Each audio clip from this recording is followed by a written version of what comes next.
All right, welcome everyone to, I believe this is session 6 of the Hall of the Dwarven King campaign for the One Ring by Free League Publishing. In this campaign, where it started, we were tasked with doing some work for Balin. We met Balin in Bree, and he sent us to go and do a few things. One was to go and investigate some rumors of an old ruin not far from Bree, about a week's journey from Bree, and we went there and uncovered what was in the ruins, and it was the crypt of an old dwarven king. In fact, he was one of the 7 ring bearers of the dwarves, and we found his remains. His finger had been lopped off at some point. All we had left was bones, but he was missing a finger, so that ring was presumably taken at some point in the past. We went back to Balin, and he said, "Hey, did you bury, King Dror that you found?" And we're like, "Oh, we forgot to bury him." So we had to go back, and in doing so, he also tasked us with taking care of some bandits. And the bandits were harrying people on the eastern road. We took care of the bandits. We buried King Dror with all ceremony and honors, and then Balin gave us the true task, and this was to try and find a way into the dwarven homeland of Moria. Now, he had swore an oath to Dane Ironfoot that he would not set foot in there, but we had not sworn that oath, and so Balin, being very clever, decided to task us with going to see if it was even feasible to get into the mines and if there was anything worth reclaiming. And so we headed to Rivendell, where we counseled with Elrond, and he told us that it would be very dangerous indeed, but perhaps we could scout for him as well and find out exactly what's going on in there.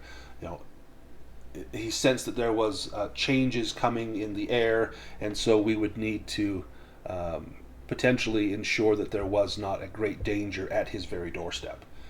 So we traveled along the Redhorn Pass, encountered, I think it was some wolves on the pass, made it up to the citadel at the top of the Redhorn Pass, fought a terrible undead creature named Red Nails, and then cleared out some orcs that had set up camp in the ruins of the citadel up above the Dimrill Dale.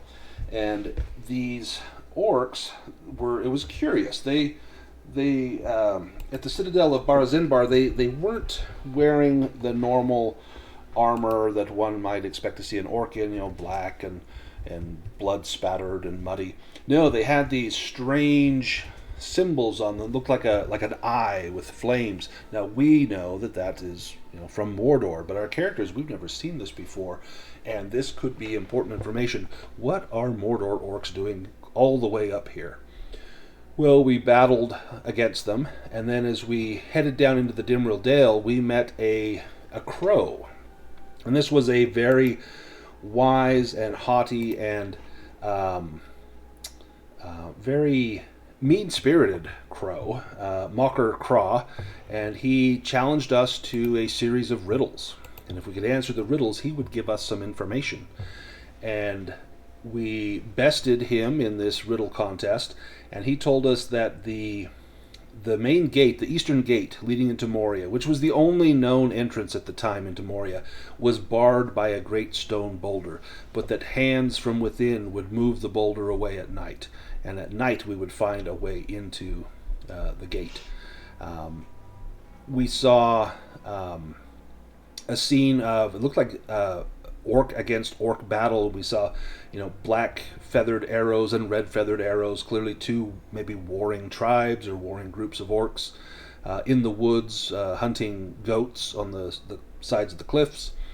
We went down around the lake. This was a very somber moment for the 2 dwarves in our party, for Frór and Vidar, to see the Dimrill Dale, the mirror where Durin gazed in and saw a crown of stars. We found the place where Durin had looked first into the mirror, as well as the mounds of of Azanulbazar, where King Frór came to try and reclaim Moria and was slain by Azog. And then the dwarves came back during the Battle of Azanulbazar and slew Azog and put his head on a spike. And outside the eastern gates there were several mounds. These were great earthen and stone mounds where the orcs had buried their own. And then there was a monument that had been put up, presumably by the dwarves, but now it had been defaced by orcs. Orcs had gone and chiseled out the faces of the dwarven kings and written, strange graffitos in their horrible language. And we found the gate. Well, we waited until nightfall, and sure enough, great hands moved the gate as an enormous troll and his orc warden came out. This was Gorlock, the door warden. And they came out looking for food or plunder, and we set to them. And it was a terrible battle, but we emerged victorious. And we had gained access now to the eastern gate because the stone had been rolled away. Well, we decided to go in and explore the darkness of Moria. And we did not make it far. We made it into the first room, where an ambush was set in waiting for us. We were set upon by orcs with weapons near a portcullis, while goblin archers from up above fired down on us. It was a kill box. And it was only Frór, through great heroism, as he slung Haldor over his shoulder and grabbed, who was dying, and grabbed the dying Vidar by the back of his armor and drug him out while the orcs harried him with their swords and spears, and Link and Fatimer fired their arrows into them. We were able to get out into the sunlight and escape, and the orcs did not follow us out there. We could hear their hoots and screams and cheers of delight that they had repelled the invasion. And we nearly lost Haldor. He was not able to get healing in time until the very end. The last attempt we had, Haldor survived. But Haldor decided that he'd had enough of adventuring, and so did Link. Link decided, you know what? This is for the dwarves. This is not for me. I'm not a dwarf. I'm out of here. And so he accompanied Haldor back to Rivendell, back for healing. And the Rangers had sent a replacement for Haldor. This was Craic. And Craic came from Rivendell, having been counseled with Elrond and advised to go after our party to try and ensure that we had not met a terrible demise. And to take Thranin with us. Thranin was a dwarf who was more than eager to see the famed halls of Moria. And so as we're out here recuperating, licking our wounds from the battle, Craic and Thranin arrive, and we, Link and Haldor, we bid them farewell. And now we are outside the eastern gate. Let me take us to a map. We are right here.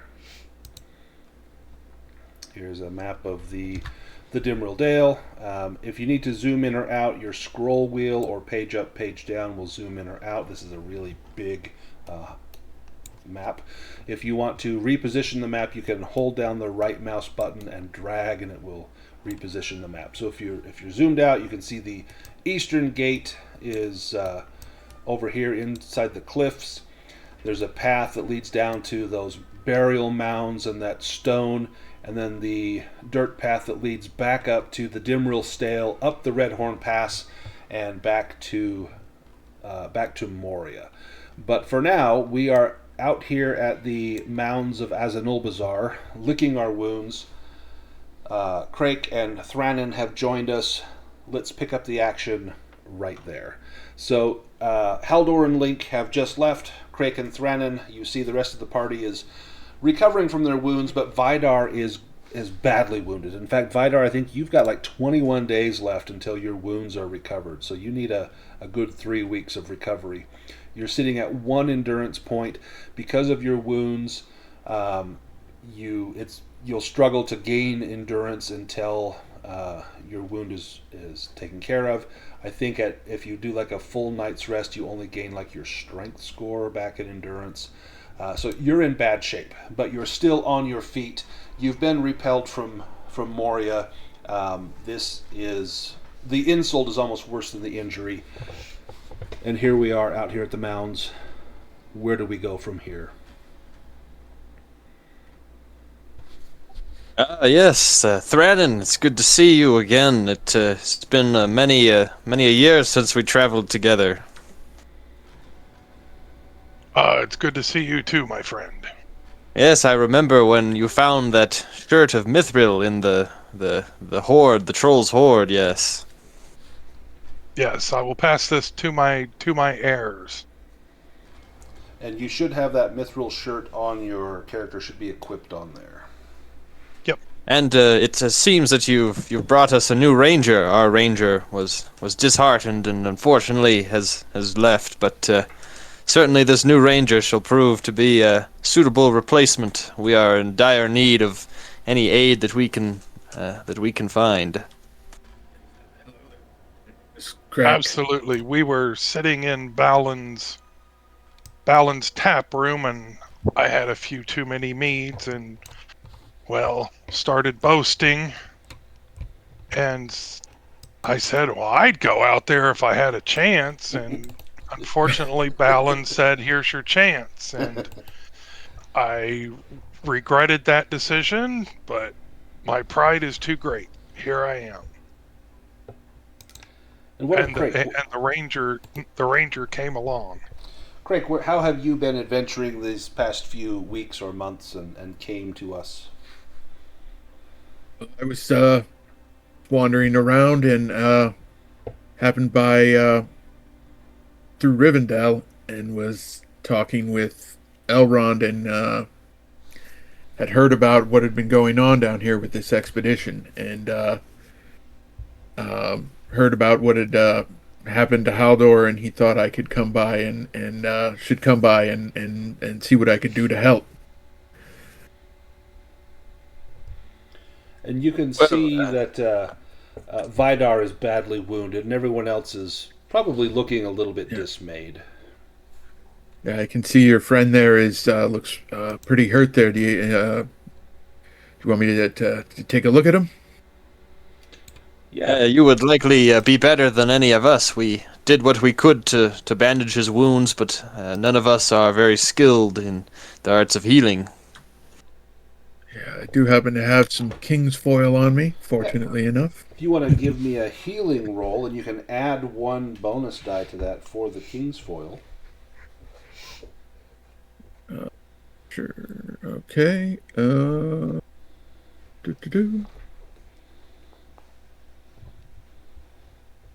my god. That is a failure. So you're going to fail a lot in the one ring, and that's okay. It's kind of part of the, we're not heroes. We are, like the Fellowship, we struggle a lot, and we will struggle in this. But we fell forward for the most part. So you look at his wounds, it is beyond your skills. You can tell that he has had whatever healing he can have, and it's just going to take time at this point. Yeah, we need to get you just to a better location where you can just rest, sit by a fire and just sleep and rest. We should get out of here as soon as possible. It is currently autumn. It's probably late September, early October, and it is not long before the Redhorn Pass will be dwarf deep in snow, and we don't want to winter here. At some point we want to get back to Rivendell. It's almost with our tails between our legs at this point, because we were not able to gain any foothold in Moria, not even getting through the first 30 feet of the Eastern Gate. And as we are licking our wounds, from the trees comes a familiar sight. And I've got a picture. Let me post this.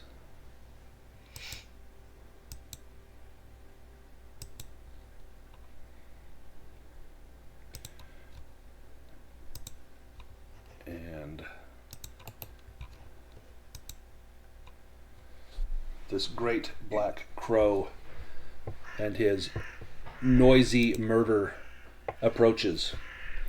And we have had a conversation with this crow, knowing that, and in fact, Craic would know that the rangers were often able to speak with intelligent birds, such as the great eagles, and the men of Bree could speak with the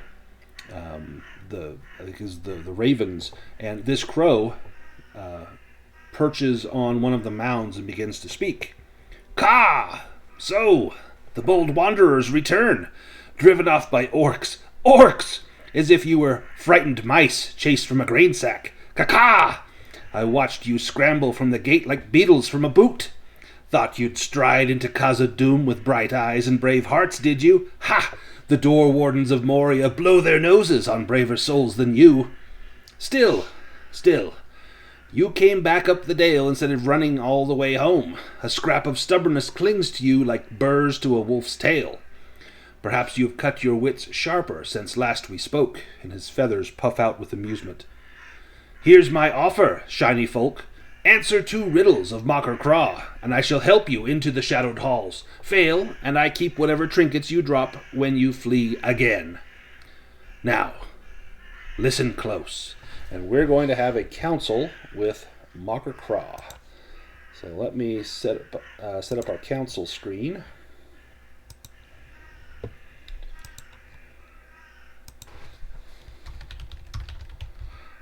He's going to give us a riddle contest of riddles. And so what we need to do with a council, in fact, I can take us to the council page. We need to have an introduction. And so someone will do an awe, courtesy, or I think riddle is probably the most appropriate. Someone needs to make a riddle roll. And if you succeed, then this sets how many chances you have to hit the target, which he's going to be reasonable. So we only need 3 successes. If this riddle roll is successful, the number of attempts you get is 4 plus 1 for every 6 that you get. If the riddle roll is a failure, you get 3. And if you don't succeed, that ends in a disaster. So who wants to... and I'm not saying you need to answer the first riddle. This will be a group attempt. Last time you each got your own riddle. This will be a riddle for the whole group. But who wants to make that introductory riddle roll to challenge Crawe to this contest of wills? He's offering help.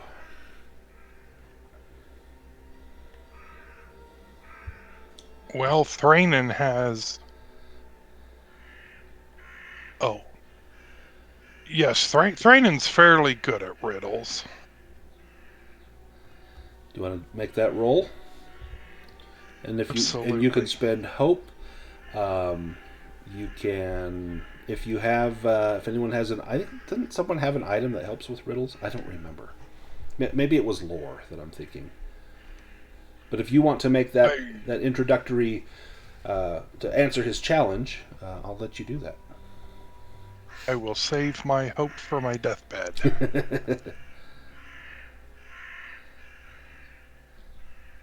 What do you say to Mocker Crawe as you try to show that you are skilled with the art of riddling? Answer, potato. "Ka!" he says. 3 attempts you have, and or 3 chances you have to answer my riddles.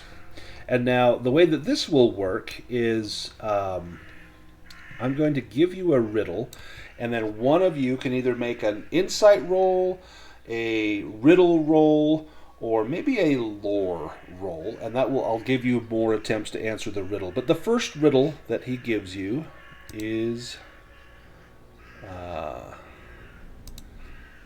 where'd it go? Is thus. And let me post this into the chat.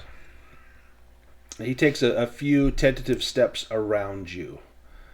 And you can see he's clearly thinking. He cocks his head to the side and says, "I wander far on legs of none, from mountain's heart to setting sun. I eat the earth, I drink the rain, and leave behind a twisting lane. Who am I, A river. Ooh, Give me a riddle roll, please. Oh God, I got nothing. Wait, am I really answering that? You blurted it out loud. Mocker Crawe looks at you. His beady eye. So he's blind in one eye. His one eye stares at you intently. Oh God. That was close. That was very close. You just needed the next one up, which would have been the Gandalf rune. Yeah. But then you say riddle, so that's going to... He says, "Ah! You are correct." That is one success. The second riddle. No lock can... Oh, let me post this. That might be helpful.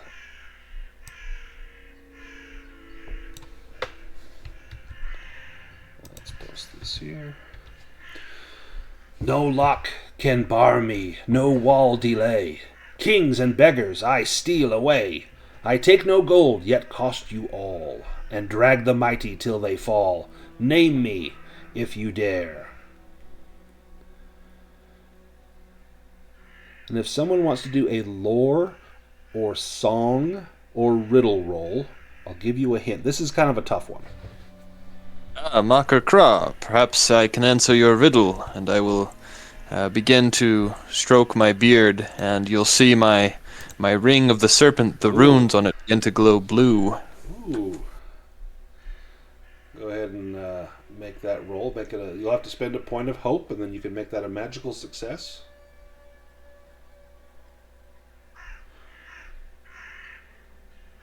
Depending on how many sixes you get. None, but that is a success. So I'm going to count that as a success. And so now you just have to answer the riddle. And you'll get 2 attempts. And you know that this riddle, you've heard the title of this riddle. You don't remember the answer right offhand, but the title of this riddle is The Thief of All Things. Is the answer to your riddle time, wise Mocker Crawe? And he takes a step back.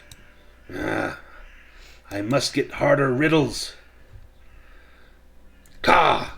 Very well, clever claws. You've earned more than mockery from old Crawe today.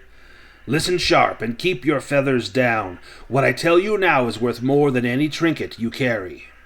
And he hops closer, lowering his head conspiratorially, though his eye glitters with greed. First thing, I'll keep my watch on this dale. Day and night, wing and shadow, my murder sees all. If orcs stir, if trolls creep, if something big moves that shouldn't, you'll know. But only if you bring me a gift worth the telling. Caw! Don't look at me like that. I know where travelers roam, where songs are sung, where elves hoard their pretty baubles. Bring me elvish treasure from Rivendell. A gleaming gem, a silver carving, anything made by their moonlit hands. I want something to outshine the frosted bones in my nest. Do that and I'll be your eyes on the Dimrill Dale.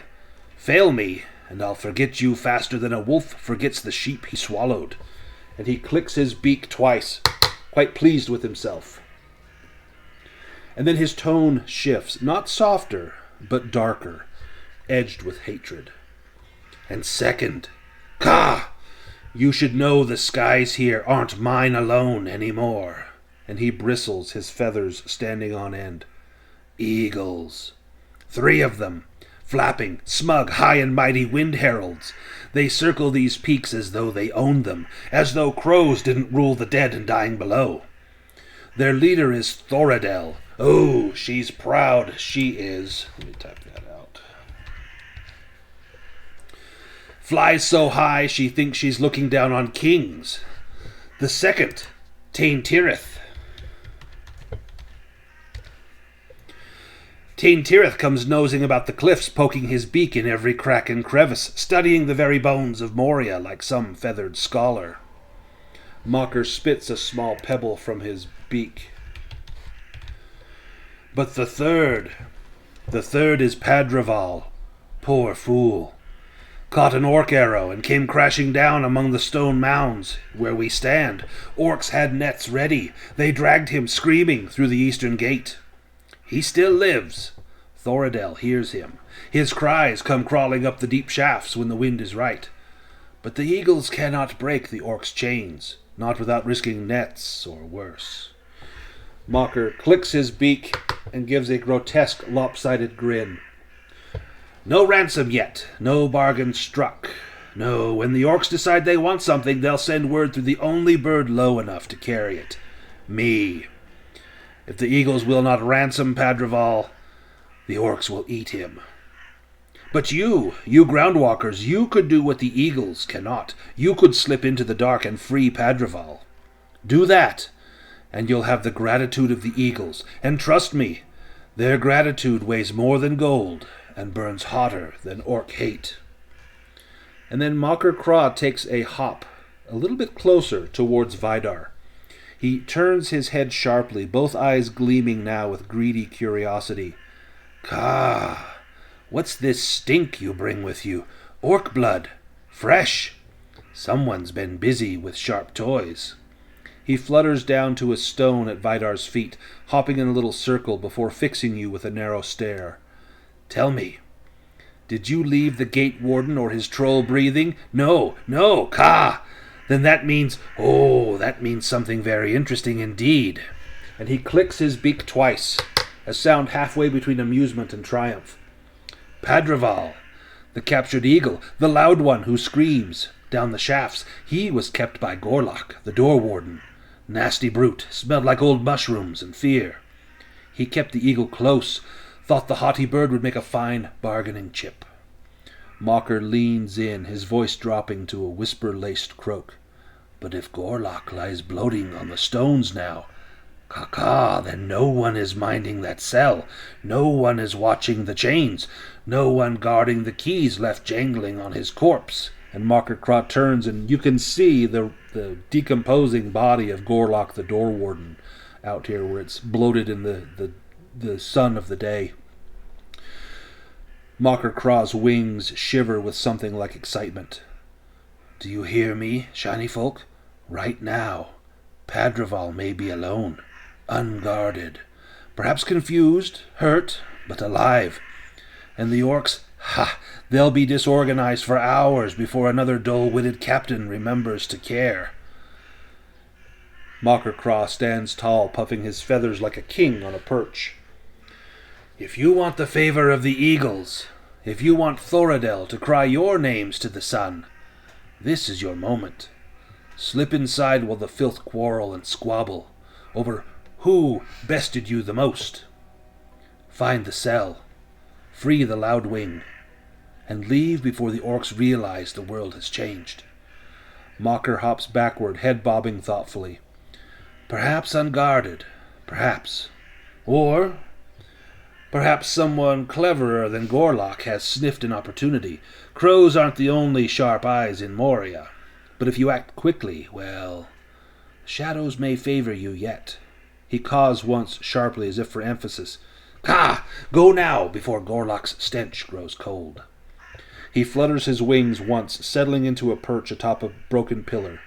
So there, clever claws, 2 gifts for 2 riddles solved. My bargain, the elvish treasure, and I will be your eyes here in the dale, and the plight of the eagles. Carry these gifts well, for the shadows in Moria will swallow the slow and the foolish. Ka! And Mocker Crawe awaits your response.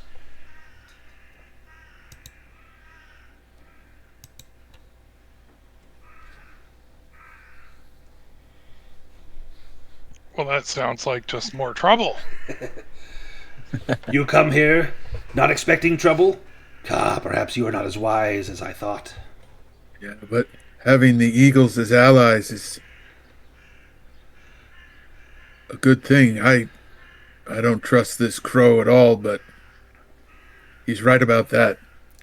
If you leave now and come back after the snows melt, well, this door will be more heavily fortified than before. But if the eagles are beholden to you, they will keep the dale clear of orcs. They will prevent the orcs from putting another stone up to bar your way.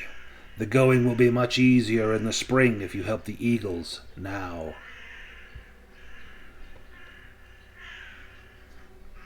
Chicken's got a point. And with Gorlock dead,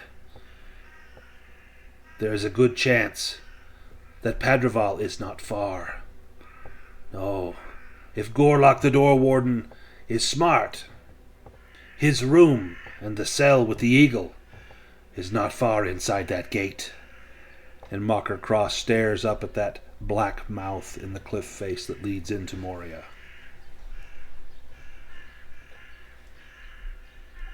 Yes, well, perhaps we might draw the orcs out. I don't think we stand much chance trying to enter that gate again. That did not end well the last time, but we did have some success when we drew out the troll and the gate warden. Perhaps if we are to draw the orcs out, we might fight them in the sun and find greater success.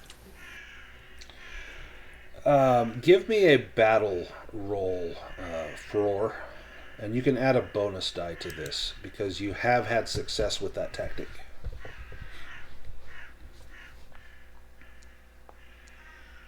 Ooh, yeah. So you know that to just walk back in there, you're just inviting disaster. You didn't make it far before you were annihilated. It was a perfect ambush for the orcs. But if you get them out here, especially in the sunlight, that may turn the tide. Now, there's a lot of different ways you could try to lure them out. With a successful battle roll, I may have given you a few possibilities, but in the heat of the moment, you'll have to come up with your own ideas. And I'm going to take us back to our Dimril Dale map. Yes, and in fact, perhaps if we were to draw the orcs out, our light-footed little hobbit here, perhaps they might have success sneaking in to find where they're keeping this eagle. Mocker Crawe looks down at the body of Gorlock and says, "There, see, on his belt, the key. Open the cell. The eagle cannot fly well, but it can walk. You could not carry this out, little hobbit, but you could free it from its cage, and it would come out in a vengeance. And surely the others, Thoradel and Taintirith, would help you deal with whatever comes out when they see their brother. They are not far." And Mocker Crawe looks up into the sky. Hiding up in those clouds, I suspect.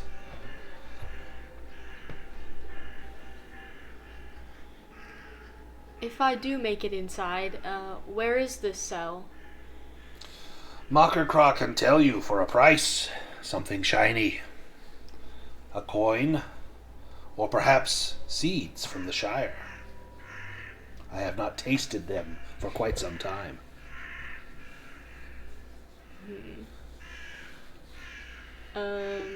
Now you do have some treasure, because we've found a few little hoards here and there. You've got 10 treasures. You could give him one treasure, which would be like a handful of coins and bits of, maybe semi-precious stones or something. Okay, I'll do that. Go ahead and on your character sheet towards the bottom you'll see treasure. Just mark that down to 9. Mocker Crawe says, "In through the gate. You'll find it. 'Tis not far. You must get past that wall with teeth, that mouth that closes down to trap fools inside or out. Get through there, and you'll find where Padrival is kept. It is not far. Perhaps 100 of your steps. 100 paces into the dark. Do you have the courage?" Oh, well, I don't know, but I've made it this far and I need to help my friends, so I'll have to try. Well, how to get the orcs out is the question. Warriors, how would you do it? With bait. I like the way you think. And he's looking at Vidar. This one here. He's not long for this world. He looks like an easy target. when they would probably know me to be wounded. This battle was just today, right? We haven't actually passed any I think time we yet, rested like an hour. We did like a short rest. Right. So, it's truly not a bad plan.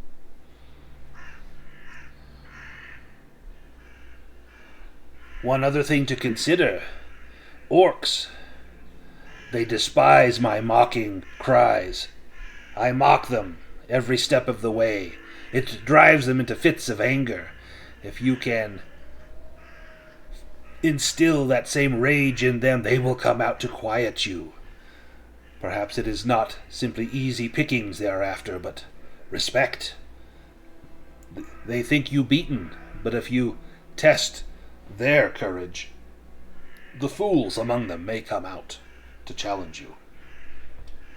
And Mocker Crawe looks at that big stone pillar that was taken from Moria and then defaced by the orcs. This is a symbol of orc strength and power. They chiseled off the faces of dwarven kings and carved the names of orc leaders. Perhaps if you deface this and they see, it will drive them with fitful rage and they will come out to quiet your chisels.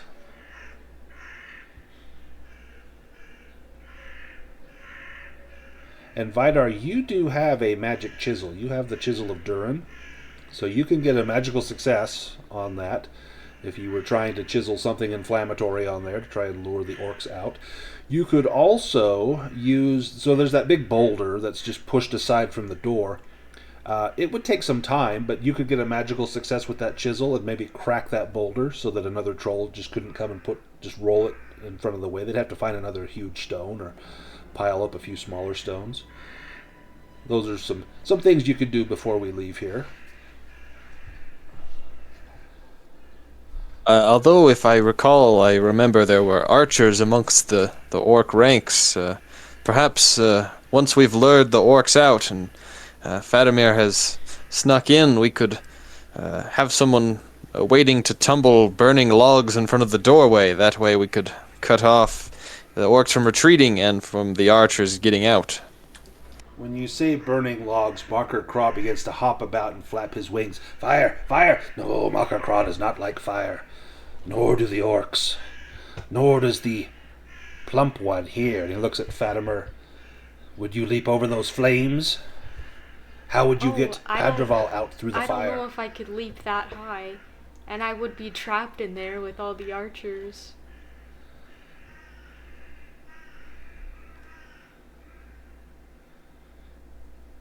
Well, there is that. Well, it needn't be a fire great enough to last that long, but perhaps long enough that we can do battle with the orcs that come out, and by the time the fire has burned to just embers, then the path will be clear, but we will have had the chance to deal with the orcs unhindered by archers.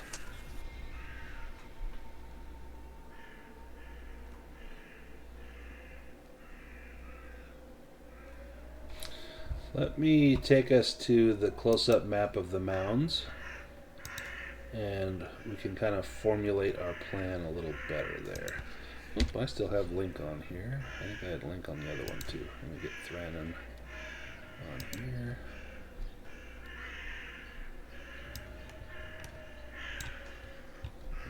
Let's go to here.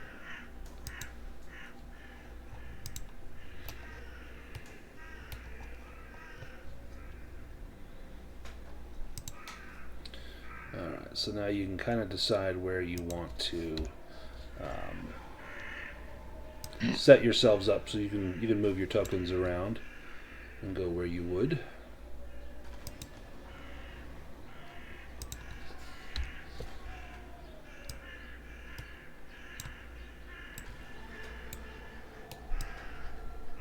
Thranin's not on there. Is he not on there? Let me get him on there. Do you want his token? No, On the close-up. yeah, I see him on there. Let's see. Let me.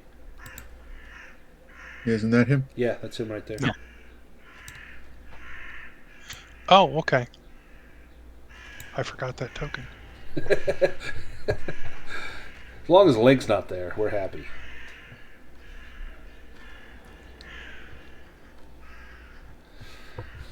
Vidar, if you give me that chisel, I'll do the work.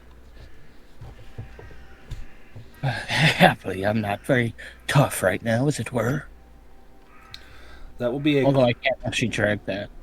We'll just say you hand it to him and then he hands it back. So that'll be a craft roll. If you want it to get that the magical success, you can. You'd have to spend hope. If you don't, if you just want to chisel it, it's a craft roll. The chisel being magical gives you 2 bonus die to that.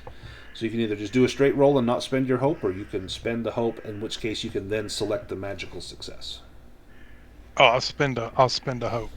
Perfect. I want to make this good. And let me see, do you have... you've got... Okay, so you have Proud as a distinctive feature. If you carve something inflammatory to the orcs, you can be inspired. So make sure you click Inspired, or Spending Hope, Inspired, and Magical Success, and then add 2 bonus die. Add 2 bonus die? Yep, Okay. in addition to all those things. So you should be rolling a whole bunch of 6-sided dice. And let me see if I can find Inspired. So it's on, when you click on the skill, when it pulls up the Yes. second one, under like Hope. I think once you spend a point of hope, it gives you the option to make it inspired.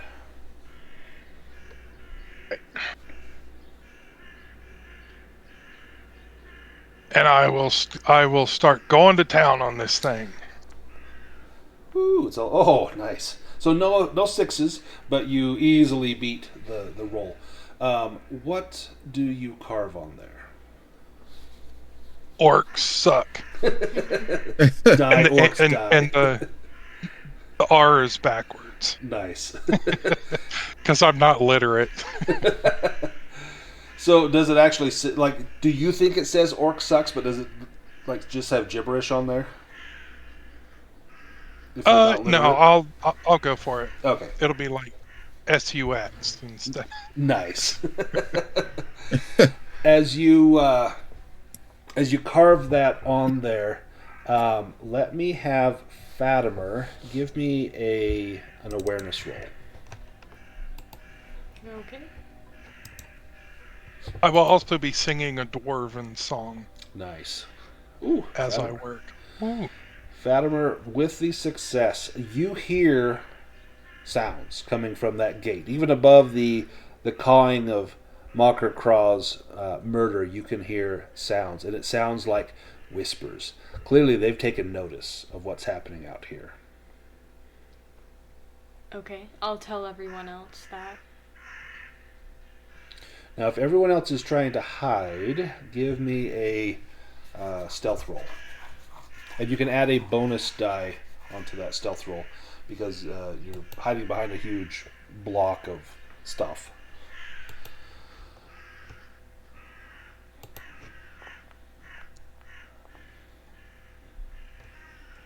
Wow, Fatimer easily hides. In fact, with an extraordinary success, Fatimer, that's 2 additional successes. You can add those when you go to sneak. If you're sneaking in to the gate, you can add 2 bonus die for that. Awesome. Because they are not aware of you at all. Nice. And Craic, you managed to hide as well. If you make an attack, you can add 1 bonus die on your first attack. Nice. How about Frór and Vidar? And Thranin, you are out in the open. You want to be seen. Yep.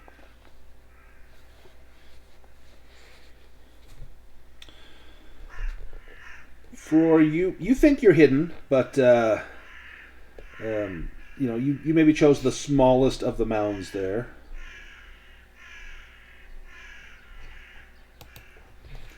And what about Vidar? Oh, I mean, I don't think he was really even trying, and also he can't succeed, so he's just trying to be bait. Unless you got a Gandalf rune. But yeah, if you want to be bait, you can just kind of lay yourself, they may see like your arm hanging out from the other side of the mound to try and lure them out of there.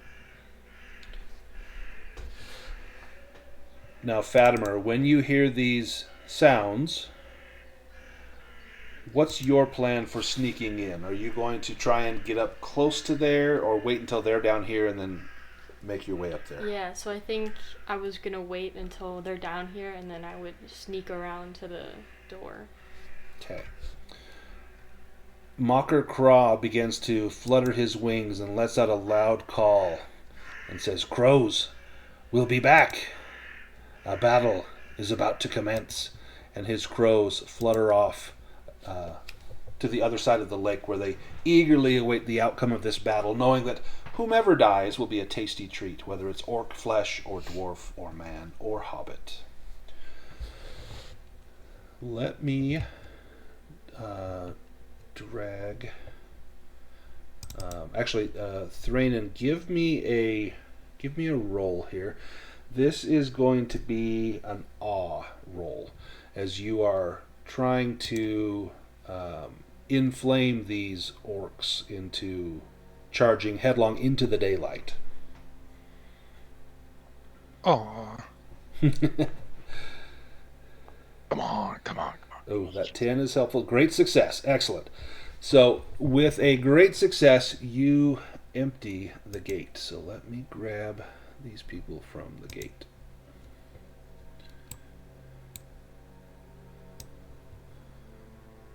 As soon as one comes out, I'll look at the biggest one and I'll say, "Oh, you're still ugly. How's your mother? I heard she run around with elves." Alright, let me get them on here. That guy's gone.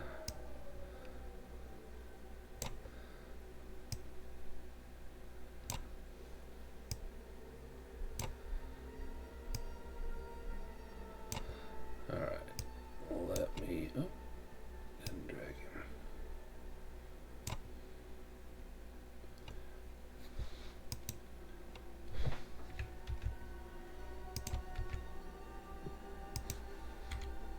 There we go.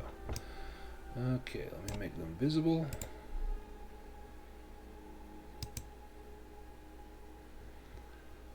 You have drawn out 2 goblin archers, that's these 2 up here, and 3 of the Moria orc guards, and they are spilling down those stairs. And they are brandishing their weapons. When they see you, they've got spears in hand and scimitars. Let's get some combat-y music going here.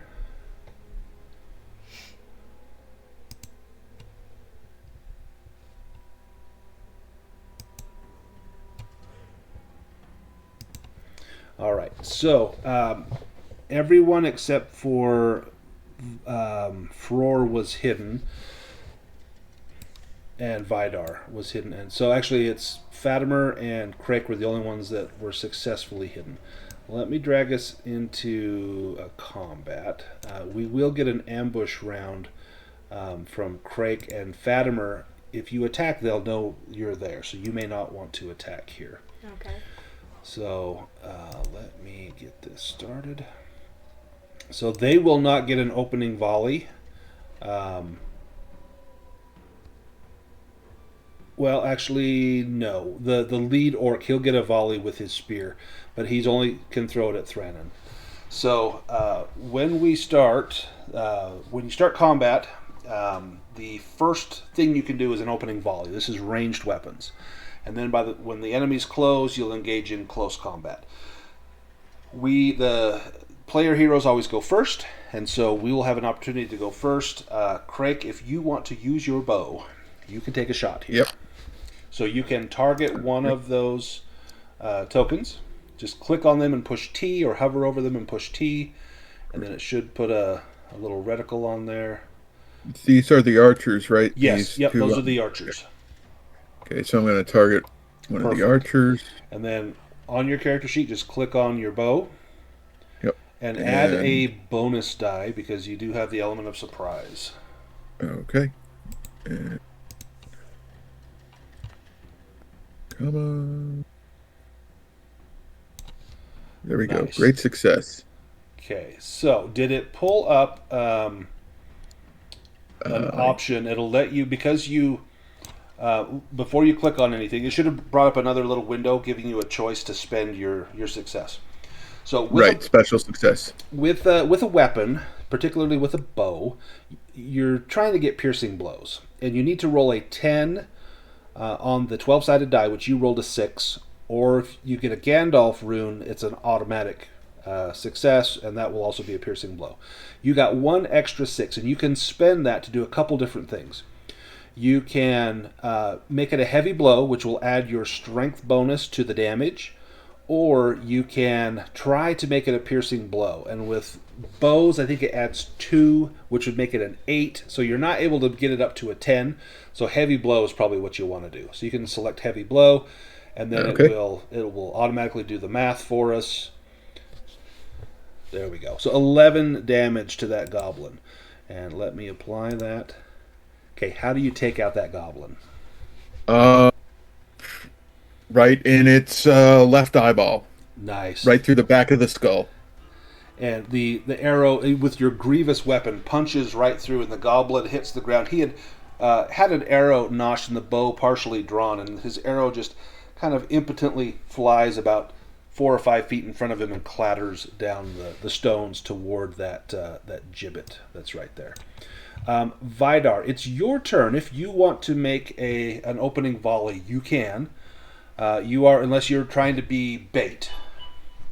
If you have a ranged weapon, you can pop up and throw it. I forget what you have. You've got you have a short spear. If you want to chuck it.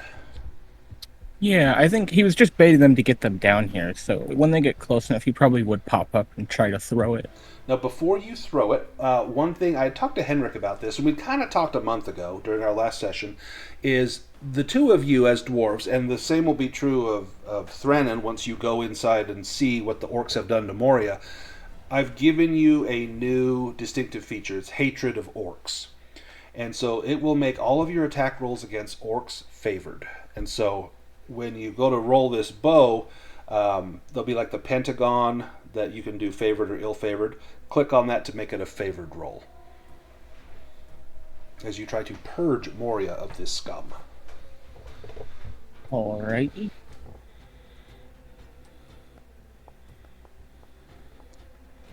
Ooh, piercing blow. Oh no, you missed. Oh shoot. Yeah, so I thought you would have gotten the parry. So you needed to beat a 16, you got a 10. I forgot you were weary. Didn't help at all. Your short spear falls short and clatters to the ground. What about, let's see, Thranin, you're chiseling. If you want to turn and try to attack with a ranged weapon, you can. You don't have a ranged weapon. Never mind. Nope. Nope, not for you. What about Frór? Yes, could I instead begin backing up and clanging my axe on my shield to try and draw their attention and give Fatimer a bonus die for sneaking? Yep. Go ahead and give me either an awe or a battle roll as you do that.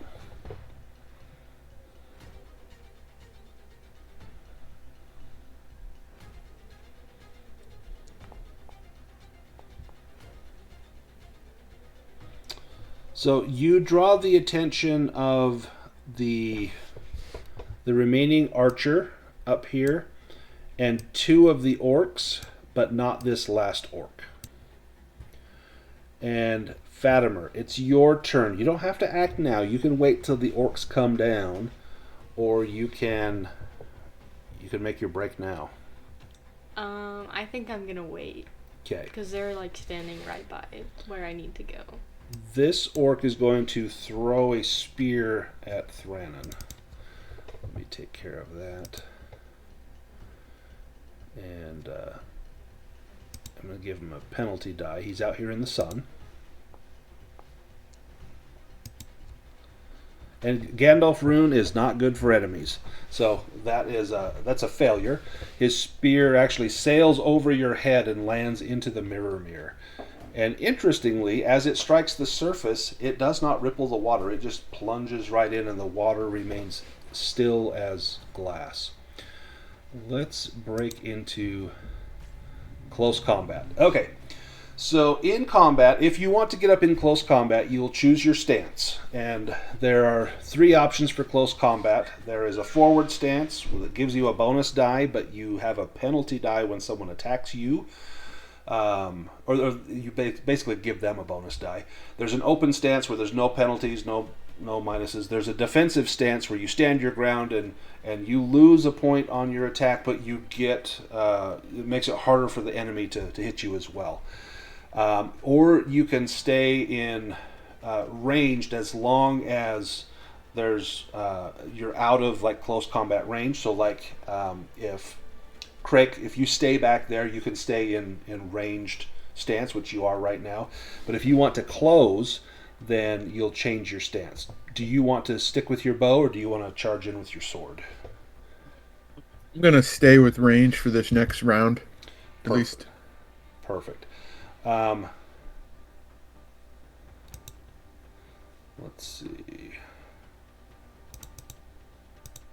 So Thranin, you're up first. And I'm going to. I'm in open. Okay. And you can move and then make your attack as they're charging down. In fact, so on their turn after he threw, this guy probably ended up about here. These two would have gotten a little bit closer. I'll tell Frór, I'll lead.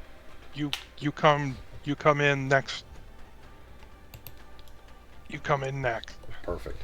Go ahead and target him, and then I will kill him with one blow. do you want to spend hope? We also, remember, we have these fellowship points. So we have 6 points, and these will refresh every session. We used them all last time. We're back to 6. During a rest, you can use these to regain hope, but because Balin is our patron, you can also spend one of those to make any attack roll favored. And, ooh, that is not a success. Right. Vidar, you're up next.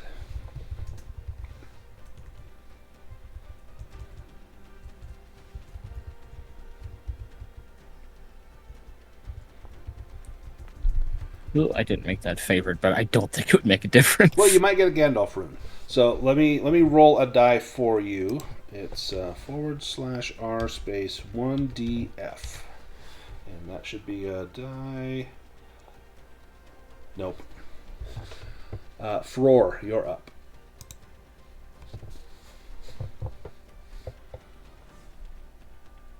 Yes, Thranin, I will join you and begin a little Dwarven battle chant.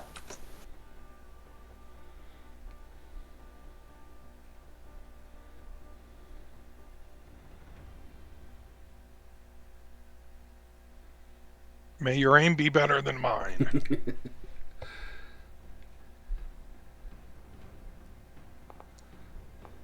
And that should have been favored. So let me roll another 12-sided die for you. And that was a 5. Your other one, that would have been a 5. Oh, you got a 5 the first time, so that would have still been a failure. Craic, your turn. You can use your bow. You can choose a new target. Okay, I'm going to target the other archer of theirs. Perfect. You can get rid of the archers. That will save us a world of grief. Yep. And I'm going to spend a hope die. Nice. So hopefully that... Oh, just missed it. Oh, missed it by 1. Yep. Shoot. Although, hang on. Let's see. So when you spend a hope die, you have... I'm looking at your distinctive features. So you have burglary, which wouldn't count. Honorable, this is kind of an ambush. But secretive, I think secretive would count.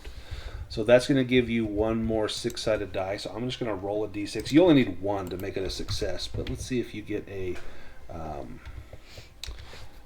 6 out of it. Would be great. Nope, but so that's a hit.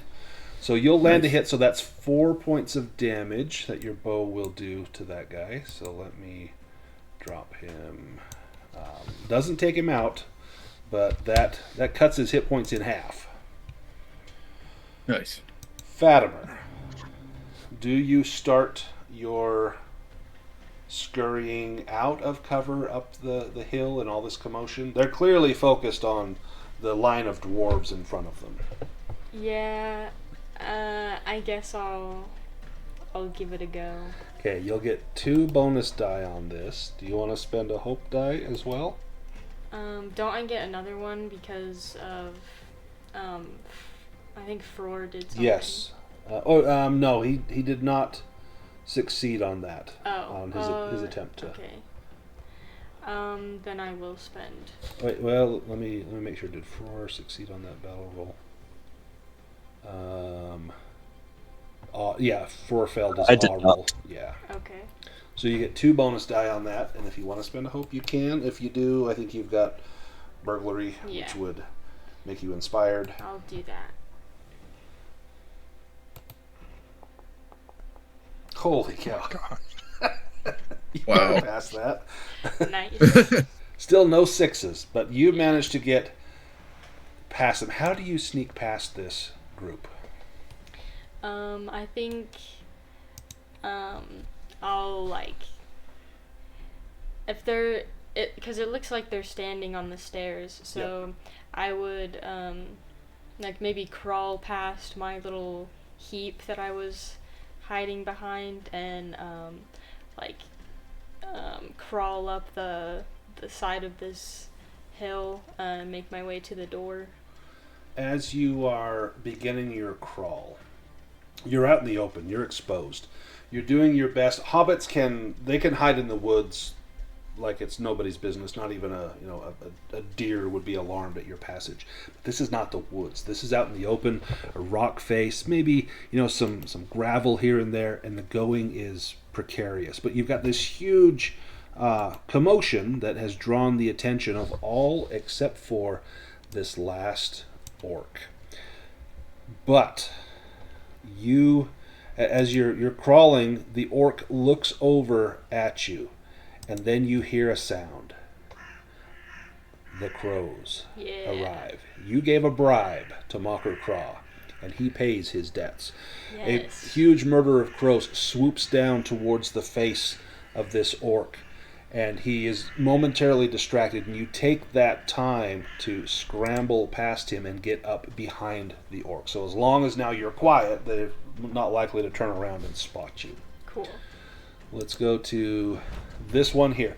This one is going to go after Thranin. Target you. This one pulls out his scimitar.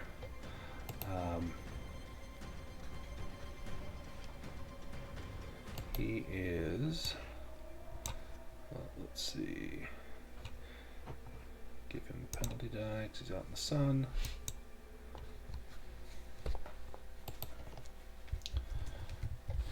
And that is a failure. Barely. He needed to hit a 15 and he rolled a 14.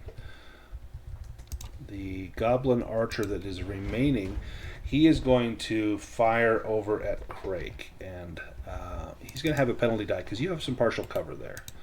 So with his bow of horn, he fires out towards you, and that's a miss as well. Moria Orc Guard number 1 scrambles around over towards Frór, and will target Frór with a scimitar with the penalty die, sweeping in. And that is a miss. And the last one will come, and he scrambles up on top of the mound and leaps onto Vidar, bringing his scimitar down low in a sweeping blow. And your defensive stance holds true. The scimitar clangs off of your shield as you push him away. We go to the next round. Anyone that wants to change their stance can do so. Otherwise, we'll keep it as it is, and Thranin will go first. How do you change your stance? So if you want to change your stance, you can left-click on your token, and on the left-hand side, you'll see 2 crossed swords. That's forward stance. There's like an axe sweeping in a semicircle is open stance. There's a shield deflecting a blow is defensive stance, or the bow and arrow is a ranged attack. So if you want to switch, and if you're not able to do that, let me know. I can swap it for you. There are also options in combat. Before we go any further, let me just show you these. I should have shown you this before. Let me take us here real quick. So in combat, from your stances, there are different tasks you can do. And I've still got Haldor and Link on here. But if we look at where it says combat task, if you're in a forward stance, you can, instead of attacking, you can intimidate foe. You can make an awe roll to render the foes weary for the rest of the round. If you're in open stance, you can rally comrades, which is an enhearten roll to give anyone that's in forward stance a bonus, or if you get 6s, it can be as well as open stance or even defensive stance. If you're in defensive, you can just do Protect Companion. You roll athletics to make the enemy lose a die on their next attack, plus any additional 6s. And if you are in ranged, you can Prepare Shot. You make a scan roll to get your next attack bonus die. So those are options you can do instead of making your attack. You can do one of those combat tasks. Well, let's go back to our map. Where did we go? Right there. Okay, so Thranin, you're up first. Okay.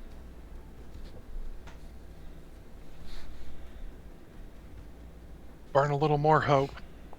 Use it or lose it. Oh, there we go. Okay, so that's going to be a potential piercing blow. So you don't need to spend that 6 to make it any better. You could make it a heavy blow, or you could do the what's the other? The increases your parry if they try and attack you.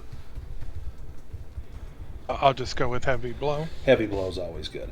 Okay, so that Orc Guard has to make a protection roll. So, Craic, this is where like they make their armor roll. And so they need to beat an 18, which is the injury rating of your weapon. So I'm going to make that protection test. He is protected, so he made his armor roll, but he's going to take 13 damage. Let me apply that. Nice. And that guy is down to 3 hit points. So just about took him out. Vidar, you're up next.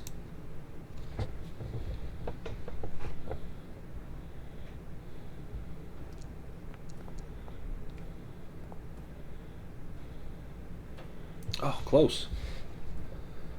Frór.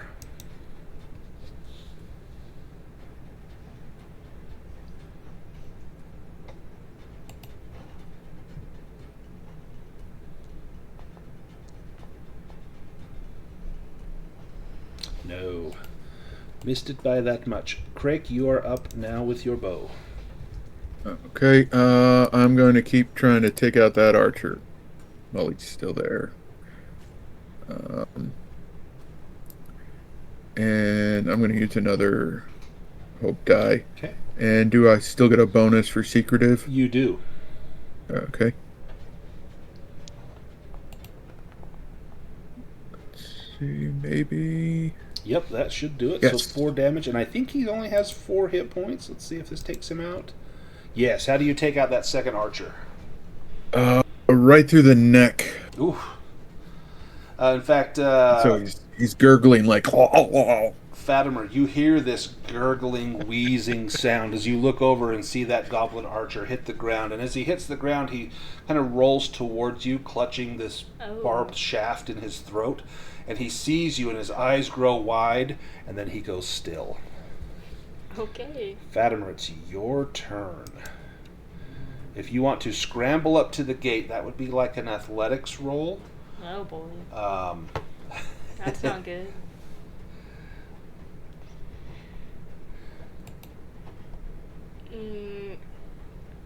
I'll use hope, I guess. Okay, and can you be inspired? Is there something here that can help you to be inspired? Faithful, I think. You're sticking to the plan. This is very brave of you to do this.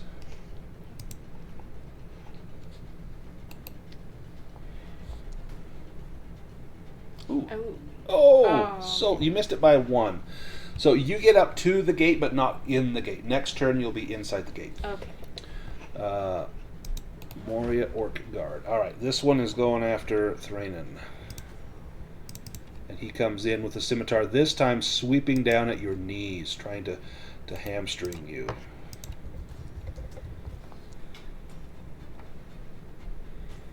And he gets you. You will take 3 damage. I'll apply it to you. 3 points off your endurance. You can also do a knockback where you take half damage, but then it takes your next action to get back into combat. So, and we round down, so you would take 1 damage, or you can take the 3 and attack next round. Do you have a preference? I'll just soak it up. Yeah, I would just do that as well. All right, this one here is going after Frór. And this one does a blow. It's trying to get past your shield. And you have a magical shield, correct? Yes. So he's eagerly trying to get past that shield. And, oh, it's close, but no. Well, actually, he's not close at all. He's off by 8. I forgot you've got like a huge parry. The last one goes up against Vidar. Vidar, who is on weary legs. You can see his legs quivering as he tries to hold his heavy weapon up against this enemy, as the enemy just rains blow after blow down upon him. But your stout dwarven legs protect you. They keep you upright as that orc narrowly misses. Does anyone want to change their stance as we go into round 3? No. All right. Do I need to change my stance to be able to move? You can still move and use your bow, but if you want to get up in close combat, you'd need to change it away from ranged. Okay. But you Am can I move- able? Oh, sorry. Go ahead. I was going to ask am I able to, like, is there a penalty for me firing into them since they're engaged? I probably would with give them? you a penalty die, just so you. Okay. It'd be a little harder to not hit them. Thranin, your roll. I think you borrowed Link's dice. That was a terrible roll there. Frór. I'm swinging like a mailman. Yeah, so I'm probably going to change my stance then and move into melee then. Okay. Do you want to go forward stance, where you press the attack, open stance, or defensive stance? Yeah, I'm going forward. Forward. Oh, nice. So I'll switch you to forward. I'm going to charge in there. Perfect. Frór, you got a piercing blow with a Gandalf rune. He's going to take damage. I'll give him a protection roll. He needs to beat an 18. Okay, he's wounded. So these guys have might 1, which means 1 wound will take him out. How do you take this guy out, Frór? I separate his head from his shoulders. Yes, you do. And as his head hits the ground, you stand over his body as blood rhythmically spurts from his neck stump. Craic, your turn. You can charge in. Vidar is the most sorely pressed. Okay, am I able to get around here? Yep, you're pretty agile. You'd be able to Okay. do that. You were probably the last round maybe moving over towards there with this intention. Okay, so oh yeah, I got to target him. And then since I'm forward, that gives me a bonus die, So right? it will automatically apply that bonus die. Okay, yeah. And And if you want to I'm spend going to give my... Yeah, I want to spend hope, too. And this one, distinctive feature, you do have, well, there you go. You got a hit. That will deal damage to him. Let me apply that. Yeah, 5 damage. Nice. He is not quite halfway down, but he's been whittled down quite a bit. Vidar, you're up next.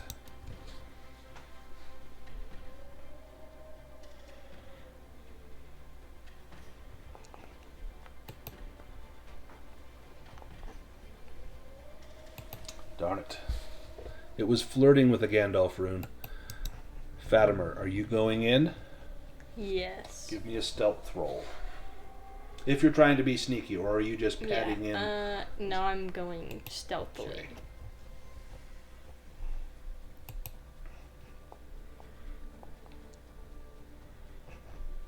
Oh.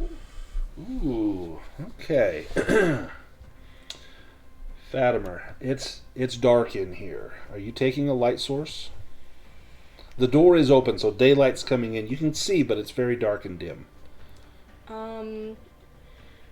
No, because I know that there might be more orcs in there, and They I don't might want... see that. Yeah, so I'll leave it dark. You know your moment of greatest exposure is when you're going through the door, because it's backlit. There's light behind you. Anybody in there is going to see your silhouette in front of the door as you come in. That's what is represented by your failed stealth roll. You won't know what that means, but you have made it back into the eastern gate. Now, this is a familiar place. You were just here. There's blood on the floor from Haldor and Vidar and the others that were wounded, as well as the bodies of a few orcs. And there's a stench in here of sweat and grime and blood and offal, as some of these orcs have been disemboweled by dwarven axes. As you begin to skulk your way in there, give me a scan roll. Okay.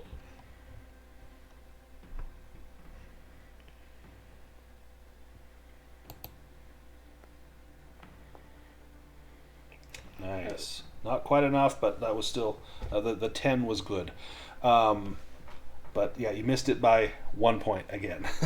Hope may have come in handy there, but you are getting a little low on hope. The Mocker Crawe mentioned a huge gaping mouth with teeth, and you see that portcullis up in front of you, and you know that it must be just past that portcullis. But that's where all the orcs came from, was just past there.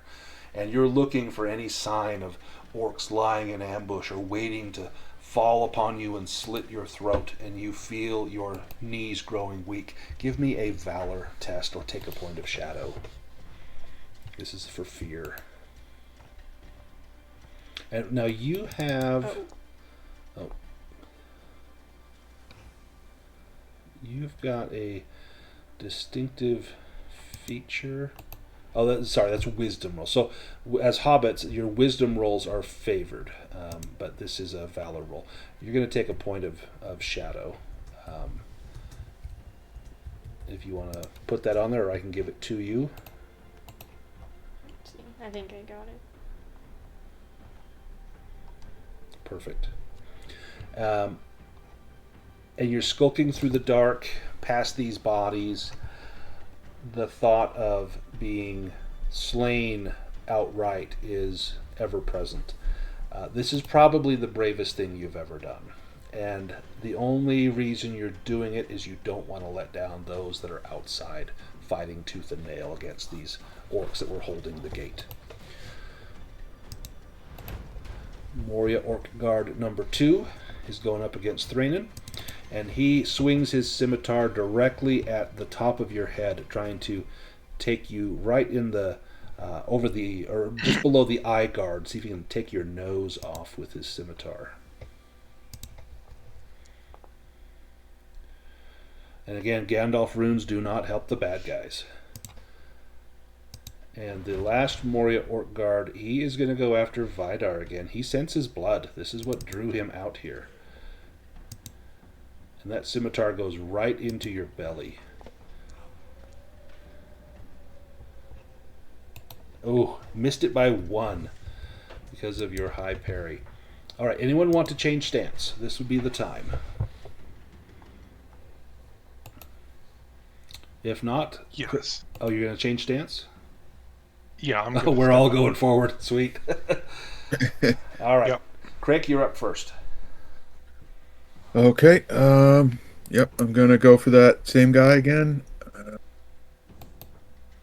Longsword, okay, and gonna do a hope again. Oh, I think I did great success. Great success. So you can't make it a piercing blow, but you can definitely make it a heavy blow. Yep, I'll do that. That should end him. Let's double check. Yeah, how do you take him out? I'm gonna cleave his head like diagonally in two. Nice. Right from his left forehead down to his right jowl. His head just cleaves off. Nice. Vidar. Now that one is no longer pressing upon you, you can see the one that's surrounded by the other dwarves, and a great anger rises up in you. Make sure you make this a favored roll. Oh, Vidar comes in with the blow. Deals Nice. 8 damage. Let's apply that. Vidar, how do you take out the last orc? I think, he's like, the battle turned very quickly, like I think most do. Right. So I think Vidar dropped his shield, and by the time he did that, Craic had taken out that orc. So he just took his axe in 2 hands and clapped this one over the head with it. Nice. That's the cool thing about the One Ring is battles are like from one round, like everyone's doing great, and by the end of the round, like half the team's dead, and it can turn so quickly. Let me get us some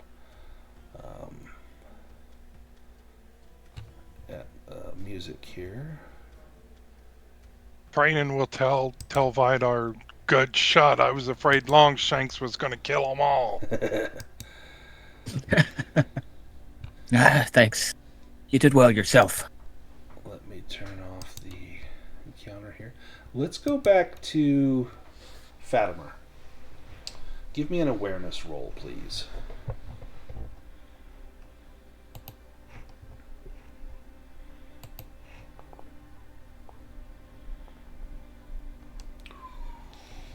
All right. You are scrambling in the dark. And you can you're feeling along the wall. You know that Gorlock would have had chambers. And you can't see much at all, but you can feel and you can smell. And as you're pressing around, you feel something round on the ground. You're like, what is this? And you pick it up, and as you hold it, you realize it's a skull. Oh. And it's denuded of flesh and skin. Your fingers accidentally slip into the little eye sockets, and you drop it with revulsion as you just picked up some old skull. Who knows if this was dwarf or orc or goblin or what it was. But you continue pressing your way through, and then you feel a door. It's a wooden door. It feels like it's somewhat rotted, but it's heavy. And as you feel up, there's a lock on this door. And I took the keys, right? You did. Do Okay. you put the keys in? Yes. Are you being quiet as you do this? I'm trying to Give me a stealth roll. I'm gonna use hope for those. And would burglary work? Yes, for this? burglary or secretive if you have that. Okay.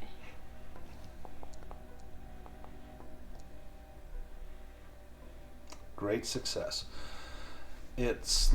It's difficult to get in there, and you need to lubricate this with something, and you're kind of scratching your head like, I don't have any oil, I don't have any grease, and then you think, aha, and you put your finger in your ear and kind of rub it around a little bit, get some of that waxy emollients off there, and you lube the end of the key, and it slides in quietly, and you turn and you feel rather than hear the lock open.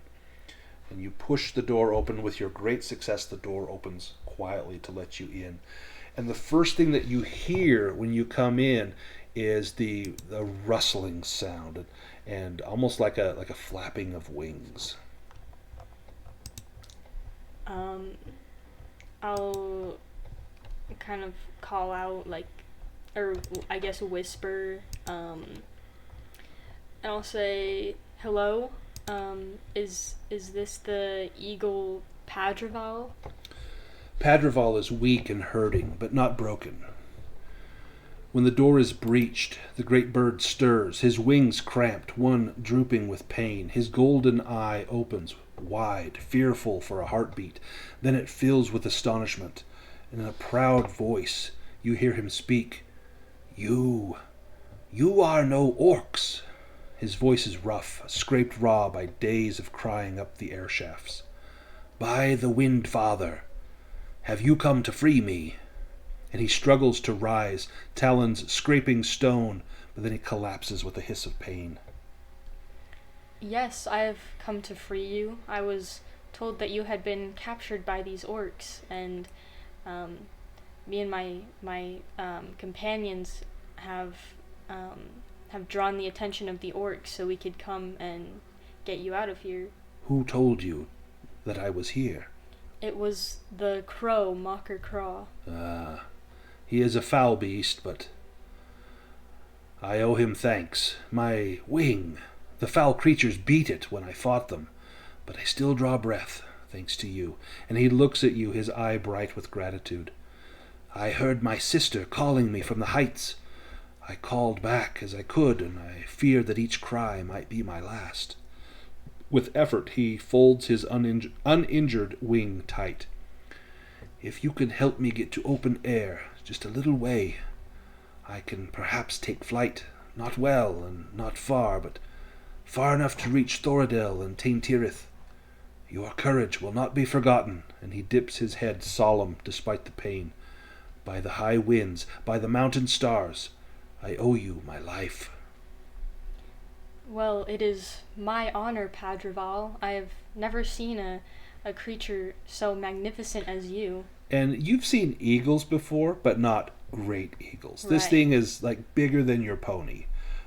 It could easily gulp you up if it wanted to, or rend you with its beak into small pieces. You could easily ride upon its back or in its great claw that you see on the ground. And then you see that there is a chain and manacle around its leg attached to a ring set in the stone wall. And there's a lock on that manacle. Can I try my key in the lock? You can.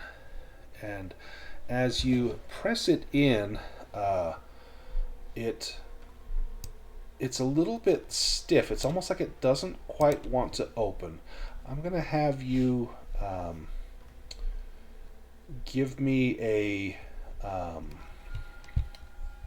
roll for this. It's going to be a riddle roll. So I know riddles are like, telling riddles, but this is to try and like jimmy the lock. It's it's it's been fouled by these orcs. They clearly don't want to let Padrival go. So give me a riddle roll.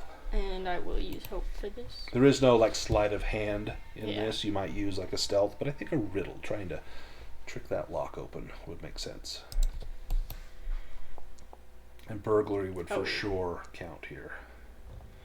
Yeah, you got it. The manacle yields under your hand, and Padrival stamps his feet, stretching his legs, curling up towards his body. To be free again. Come, let us leave this stink. Lead the way, brave soul. And as you begin to head out towards the gate, you see Padrival's breath almost catch in his throat as he sees the open sky through that door. Tell me, friend, your name. Well, I am Fatimer Proudbottom, Hobbit of the Shire. Fatimer Proudbottom, I will remember your name for all of my days. Every time I take flight, I will think of you with gratitude. I will repay you tenfold for what you have done, and I know that my sister and brother will as well. Thorindel will ensure that you have the assistance of the eagles whenever you shall need it. Come, take me to my sister.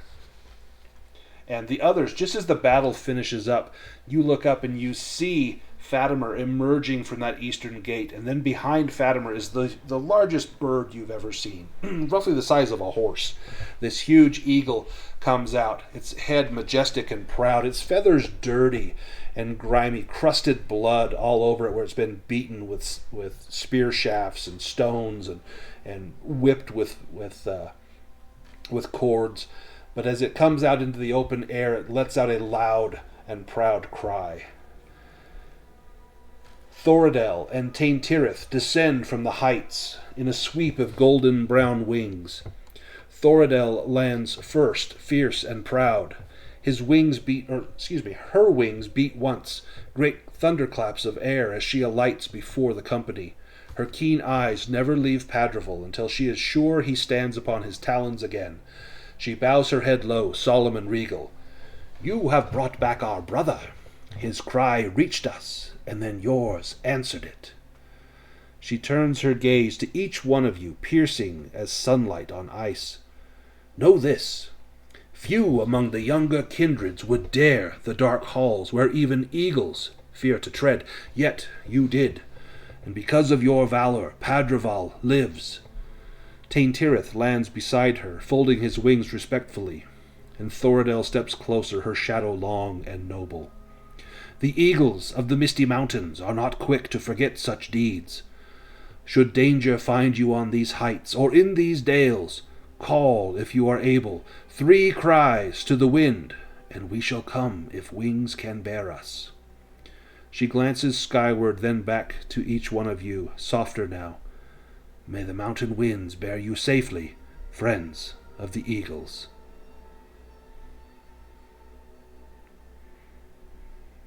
Anyone have anything to say before they fly off? Fatimer will give a little bow to them. As they take flight, you can hear Mocker Crawe cawing off across the lake, probably excited to see your success, but also a little bit miffed that, oh great, now I got to contend with the eagles. Probably hoping that you would find that Padrival could not be rescued. But Mocker Crawe did tell you the truth about Padrival. Maybe Mocker Crawe will be a valuable ally. And so the 2 gifts he promised you, here is the first. You have rescued Padrival. The second is to return from Rivendell with elvish treasure for him. And he will, in return, as agreed, he will watch over the Dale while you spend the winter in Rivendell. As you all look at one another, having successfully now breached the gate, slain the wardens of the gate, and rescued the eagle, you will each recover 1 point of shadow. And then why don't we take our break? We'll take about an 8-minute break, and when we get back, we can talk about heading back to Rivendell. To remove that shadow, if you go on your character sheet and you scroll down to resources, as endurance, load, hope, and shadow, you can just in the big diamond, you can, or the little diamond that says temporary. I think that's where you put it. Yeah, the little one that says temporary, you can subtract 1 if you have any shadow there. If you have a shadow scar, you can't get rid of that. That's a special thing. But you can get rid of that temporary shadow for having done such a great deed. And let's go ahead and take our break, and let's come back in about 8 minutes.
Fate is unspoken.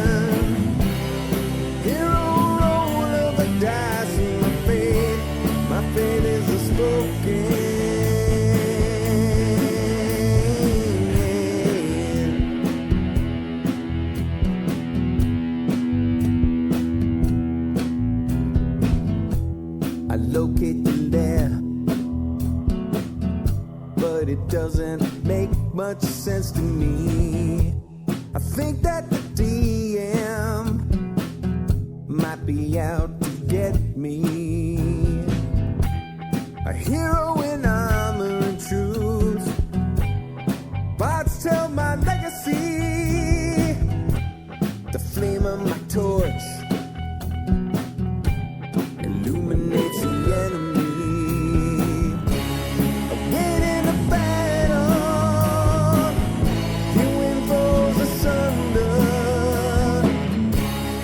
Deeper I venture, the deeper I wonder. The bodies pile up before me, the corpses I plunder. The deeper I venture, the deeper I wonder. Crafted from numbers on living paper. I skip from the mundane to a immutable caper. And while in real life, my fate is unspoken. Hero roll of the dice in my fate is unspoken. No.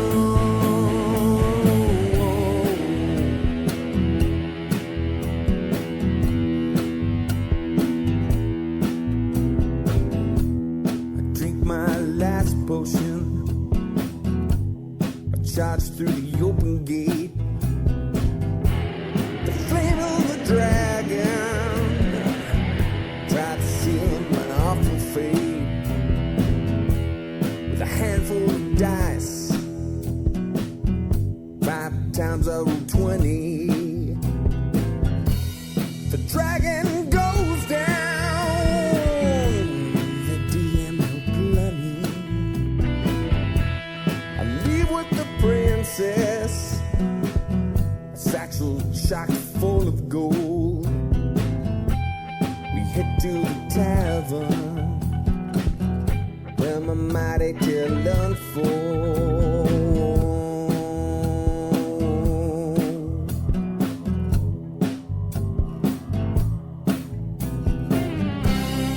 Crafted from numbers on living paper. I skip from the mundane to a naval caper. While in real life, my fate is unspoken. Hero roll of the dice in my fate is unspoken.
All right, I am back. Whenever everyone's here, we will get started.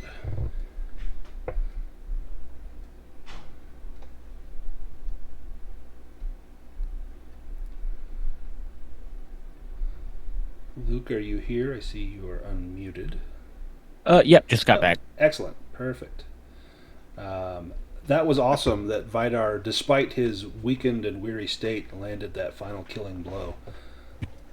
That was spectacular.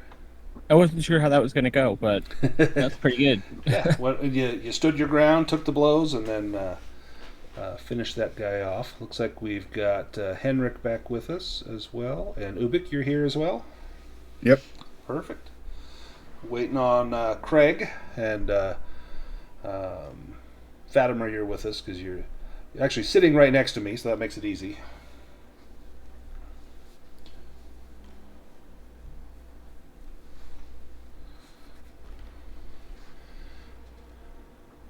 And once we get Craic, we will get going.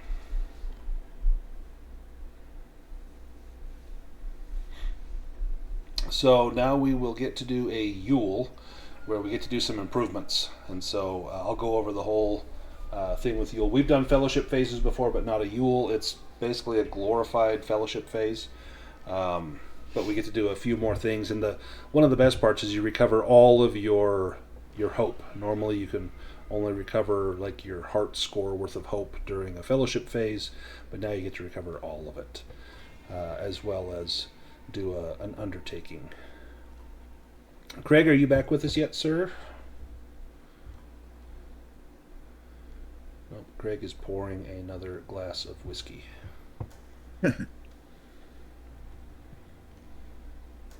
So for your first half session, Ubik, what did you think? Was this kind of about what you thought when you were reading the rules? Yeah, I loved it. I thought it was a lot of fun. It's super cinematic, and like it really ties into the fact that you're not like a superhero. You're just an ordinary person trying to do extraordinary things. And I love how the battle can just, it's like flipping a switch. All of a sudden things go from sketchy to just annihilating everybody. And that goes both ways. Like, you're never in or out of a battle until it's over. That helped a ton, taking out an archer at the very first, because last time it was the archers that just punished us until we had to flee. Yeah, I felt it was pretty evocative of the Lord of the Rings too. Yeah, absolutely. Which is really cool. And once we're going to do a council when we're back in Rivendell, and it's those things. It's the council, the journeys, things like that. Those little mini games that I think just capture it so well. And so we'll do another council with Elrond. When we already did the journey to come here, so going back, it's just like in the books. You just all of a sudden you're back in the Shire, there's no story to tell. I'm sure there were adventures, but you just kind of get back to where you're going. But then we'll have to do another journey to come back here in the springtime, and so we'll get to do a journey mechanic. And probably where the rest of the session will take us will be back to Rivendell, do the Yule, do a council with Elrond and Balin, and then probably the journey back here. It will probably take about the rest of the session, but we'll see where we get. And then next time it will be springtime in the next year, and we've got the gate open. We've got people watching the gate. We should be able to get into Moria and start exploring. So this will be good. Like after last time, I thought, oh man, we're never getting in. It was so rough. But yeah, and then this time it's like no big deal. Craic, are you back with us? Yes. Excellent. I was guessing that you were pouring yourself another glass of whiskey. Was I correct? No, protein drink. Oh well, not even close. Yeah, when I came back upstairs, my wife told me, she was like, "Well, have fun with your little orc." Nice. Let's jump back into the game. So, when we do a return journey, we had the journey to come out here. We had all the events that happened. You do it coming out. When you go back, there's no return journey. You just end up back where you're trying to get. And so the journey back to Rivendell is essentially unremarkable. Now, I'm sure that there are things that happen in Rivendell, but for the most part, it's an unremarkable journey, and we managed to get back, and we can spend our Yule there. Now, the first thing that we want to do is to rest and recover, and so everyone is going to recover. I'm going to do, I think I can do the rests on here enough to get rid of, do I have that? Right there. I'm going to pass a bunch of days here and recover those wounds. Nice. And then let's do a, let's see. Then if everyone wants to go onto your character, and under your resources there's like a prolonged rest. Click on the prolonged rest and it will recover all of your endurance. So then everyone should be at max endurance. And then during Yule, during a normal fellowship, you will recover your heart score in hope points. During a fellowship phase, during Yule you recover all of your hope points. So everyone can go on their sheet and put their current hope, which is in the big diamond, at whatever the maximum hope should be. So everyone's hope should be back to full as well.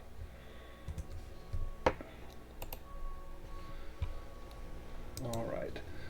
I made us a screen. Let's go there. So this is for the fellowship phase and Yule, kind of what we do. So a fellowship phase typically lasts a week. Yule lasts the entire winter season. Our destination is Rivendell. The journey takes place behind the scenes, but we'll do a few things here. The first thing you do is when you can make updates to your character. This will be good because let's do the updates before we get into a council. This is where you spend skill points and adventure points. Now during Yule, you also get an improvement. You get where is it? You get a number of skill points equal to, I think it's your wits. Let me. Skill points equal to your wits. So if you look at your character sheet, your wit score, it's under attributes. It's the one in the little box. So like I'm looking at Fatimer. Fatimer's is 4. And you scroll all the way down to the bottom. Well, not quite to the bottom. Almost to the bottom. You'll see skill points. And in the little box, you can add your wit score to that. So Fatimer, you had 10. You'll now have 14 skill points. Perfect. So once everyone has done that, you can now spend your points. Let me put up the screen. From the little box to the little box? Let's see. Just put the new number in the little box. Let me look and see. So the little box on wit. No, so your little, yes, so you have 3, so you'll gain 3 more skill points. Okay. Perfect. And you put them into the little box on skill points? Yep, and then you can update it in the big box too, because you're going to spend some points here. So as long as your skill points should read the same number of points. Okay. Perfect. So both big and little should be the same? Should be the same, yep. Okay. Now, I think if you should have seen an image I put up that has it says combat and fellowship phase, and it shows how much it costs to improve things. So you can spend skill points to improve skills, not combat skills, but just all of your other skills. You can spend adventure points to improve your valor or wisdom or your combat skills. Now you can only do, if you're doing a skill, you can only go up 1 level in each skill. You can do multiple skills, but you can only go up 1 level. You can't jump from 1 to 3. And then you can do either valor or wisdom. If you do valor, you get a reward, which if you have a magic weapon, you can then unlock the next one, or you can pick a new reward, which are things like Grievous, Keen, things like that. If you do wisdom, you get a virtue, which is things that like increase your heart score or things like that. There's a whole bunch of different ones to choose from. So skill points go to improve your skills. Adventure points go to improve valor, wisdom, and combat proficiencies. So looking at the table, if you have no levels in a skill, it costs you 4 points, 4 skill points to go from a 0 to 1, and that's the little diamonds, however number of 6s that you roll. And then I'll help you make those changes on your sheet because it's kind of tricky. So let's start with maybe Fatimer. So Fatimer, let's look at your skills, or skill points. So you have 14. So do you want to improve any of your skills?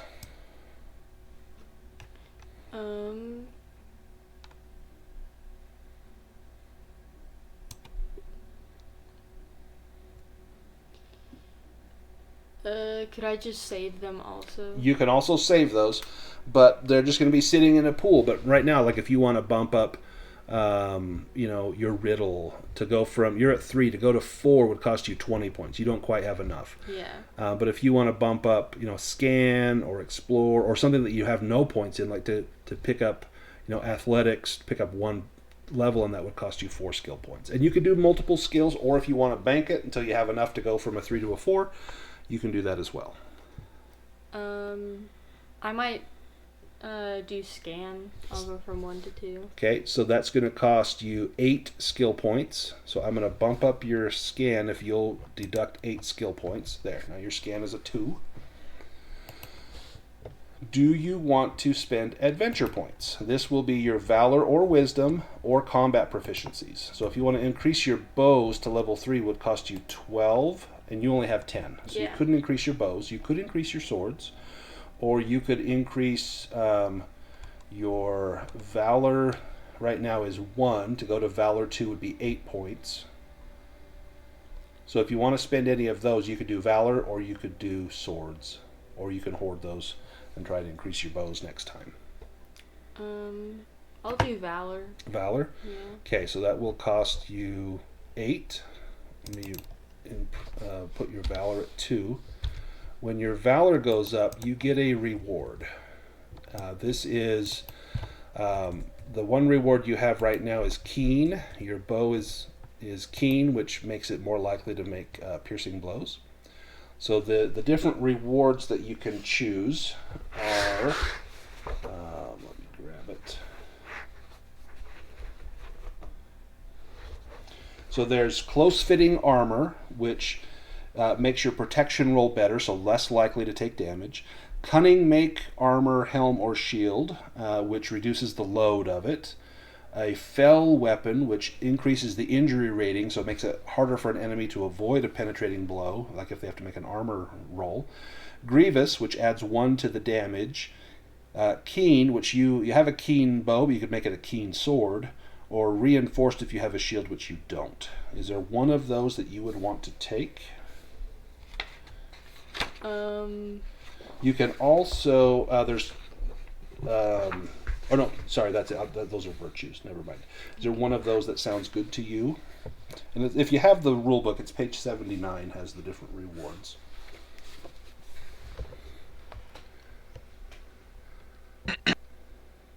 So maybe something armor-wise might be good. Like you could make a cunning make leather shirt, which reduces your load by 2, so your load would drop down to 1. Or close fitting, which would make your protection roll would add a +2 to your roll, making you less likely to be wounded from a piercing blow. I might do that one. The close fitting? Yeah. Okay, so let me get that on your character sheet. Let's see, do I have a... Yep, I do have a close fitting, so let me drop that. And equip that. And let me make sure that's got the thing I need. That's an effect, close fitting, yes. And add 2 to the protection roll. Yep, perfect. Okay, So that's your reward. We're going to come to your undertaking in a moment. Right now you can see it on your screen. You get to choose one of those. And so you can maybe look over that list, but let's jump to Vidar. So do you want to spend skill points to improve any of your skills? Right now you're sitting at 18 skill points. You have a ton. Do you want to improve some of your skills? I fail like every roll I make, so I think I want to be really good at least one thing. Yeah. So I think I'll save my point. Perfect. How about adventure points? You can improve your combat roll. Axes, to go up to level 3, you need 12, and you've got 10. So you couldn't improve your axes, but you could do your wisdom could go up. That's going to give you a virtue, or you could save that. Particularly is the virtue. So right now the virtue that you have is mastery, that let you become favored in 2 additional skills. But there's the other virtues that you can choose. If you have the book, it's on page 80. There's only a couple of them, but then there's some ones that are specific to dwarves. So you could take confidence, which raises your maximum hope by 2 points. You can take dour-handed, which when you inflict special damage in combat, it adds 1 to the heavy blow, and +1 to the feat die when you're rolling for pierce. So that's a really good one for combat. There's hardiness that increases your endurance by 2 points, or by your wisdom rating, whichever is higher, which your wisdom is 2. There's mastery. Well, you already have mastery. You can't take it again. Nimbleness, you raise your parry by 1 point to make it harder for people to hit you. Or prowess, you lower one of your target numbers by 1, making it easier to achieve that roll. Or if you want to do a cultural one, for dwarves, there is Baruch Kazad, which once per combat, when you fight in a forward stance, you can make your attack roll favored and attempt to intimidate a foe as a secondary action. There is Broken Spells, which you choose 3 skills in which you possess at least 1 rank, and whenever you use any one of those skills, you can spend 1 hope to achieve a magical success. Dark for Dark Business, when you're alone in the dark, you're inspired on all of your rolls. Durin's Way, you add +2 to your parry when fighting underground or in cramped quarters. Or Stone Hard, you raise your maximum endurance by 1, and all of your protection rolls are favored as long as you're not miserable. Some of those do sound really good, especially the one that raises your hope, but it might be best to just save it for combat skills. Yeah, to increase your axes next time. Yeah, so that's what we do most. Yeah, so, yeah. At the end of this session, you're going to get 3 more points, and so that will bump you up to, 13, which is, to go to a level 3, you would need 12. So yeah, so you would have enough after this session, so the next fellowship phase you could improve that. How about Frór? Do you want to improve any skills, pick up a virtue or a wisdom or combat rolls? I think Frór is going to save his skill points for now, but he would like to spend adventure points to go take his valor up to 3. You said that was 12? Valor up to 3 is 12, yes. Then he will spend all but 1 of his adventure points to do that. Okay, that will unlock a reward. Now you can pick one of the ones that we kind of discussed, or since you have your magic shield, you can unlock one of those features on your shield, which you have a really awesome one, which I think is the one that you're missing. Yeah, I think that's what Frór would like to do, is get that new ability on his shield. So this is called Rune Scored. Any attack roll against you, the foe will be, the roll is made as if the foe is weary. So just remind me when you're being attacked that your shield, it should be weary. Eventually I'll remember, but if I forget, remind me. And it's just something I can click on there to make it as though they're weary. So that one's awesome. So now anyone that attacks you, 1, 2s, and 3s count as 0s on the 6-sided die. So good luck hitting you. And then how about Craic? So you've got some skill points. You've got 7 skill points. You could improve some skills, or you can hoard those points for next time. Yeah, I can't improve anything I've already got up. I don't think. You could also choose something that you don't have. It would cost you 4. Yeah. You could get 1 I level was in thinking. I wasn't sure. I was thinking maybe like Insight or Riddle is something that's already come up a bunch. that. Mm-hmm. I was thinking maybe Riddle would be worth maybe getting a point. Yeah, you want to take a point in Riddle? Yeah. Okay, then if you want to deduct 4 skill points. Okay. Okay. And then Thranin. You've got some. I put links on you. You've got 13 skill points and 18 adventure points. So skill points. Do you want to improve any of your skills?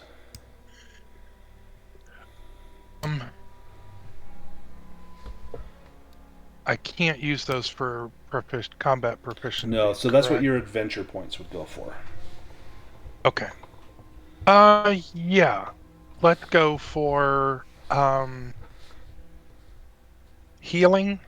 Nice. Okay, so that's going to cost you 8. 8 skill points. And then you've got 5 more. You could take something that you have no points in and take 1 point. Yeah, I'll take persuade. Perfect. Go ahead and deduct 4.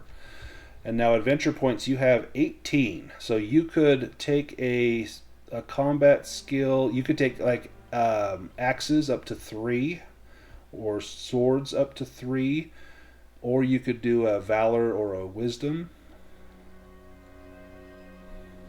Or you could pick up a point in spears or bows. I will take up my axes to 3. Perfect. Let's go ahead and deduct 12 of those adventure points. That leaves you with 6, which is not enough to raise your valor or wisdom. Perfect. And how many skill points did I burn? Skill points, I believe you have 1 left. Right? Yeah, you should have 1 left. Yeah.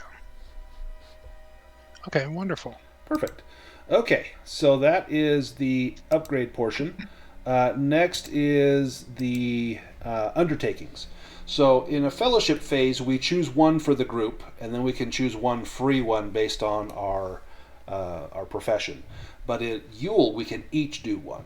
And so you can do gather rumors, meet patron, so you could meet with Balin, ponder maps, strengthen the fellowship, study magical items, probably not visit the treasury, write a song is another one, heal scars, raise an heir, recount a story, seek a lore master. And so we each can do one, and you can't duplicate them. So you couldn't have 2 people writing a song or things like that. But then once we've all chosen one, we can choose one of the ones that says free for companies with a blank. And as long as we have one of those jobs, we can pick a free one for the group. I'm inclined to say meet patron as the free one, and meet Balin would be super helpful. But let's go back to Fatimer. Do you know what undertaking you want to do during Yule? I was thinking maybe ponder storied and figured maps. So until the next fellowship phase, you'll add +1 to all the feat die rolls made on the journey events table. So that's awesome because we're going to have a journey right after this. So let me add that. Let me add it to our fellowship under undertakings. I think I've made ponder storied figures and maps.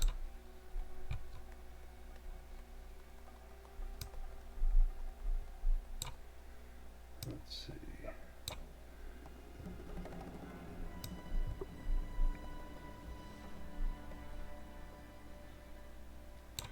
And this was in the winter. And this was in Rivendell. And this was Yule.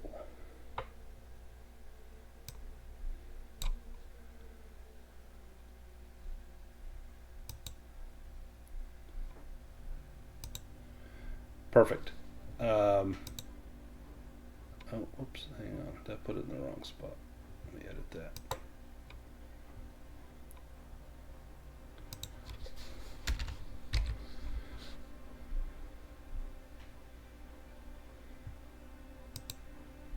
There we go. Okay. So that will give us a bonus on our journey events. Let's do. How about Vidar? Do you know what you want to do for your undertaking? Yeah, I suppose the Yule ones look cool, but probably strengthening the fellowship. Nice. Let me add that one on here as well.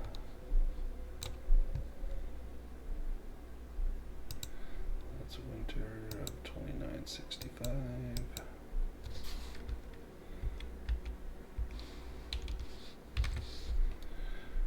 Rivendell.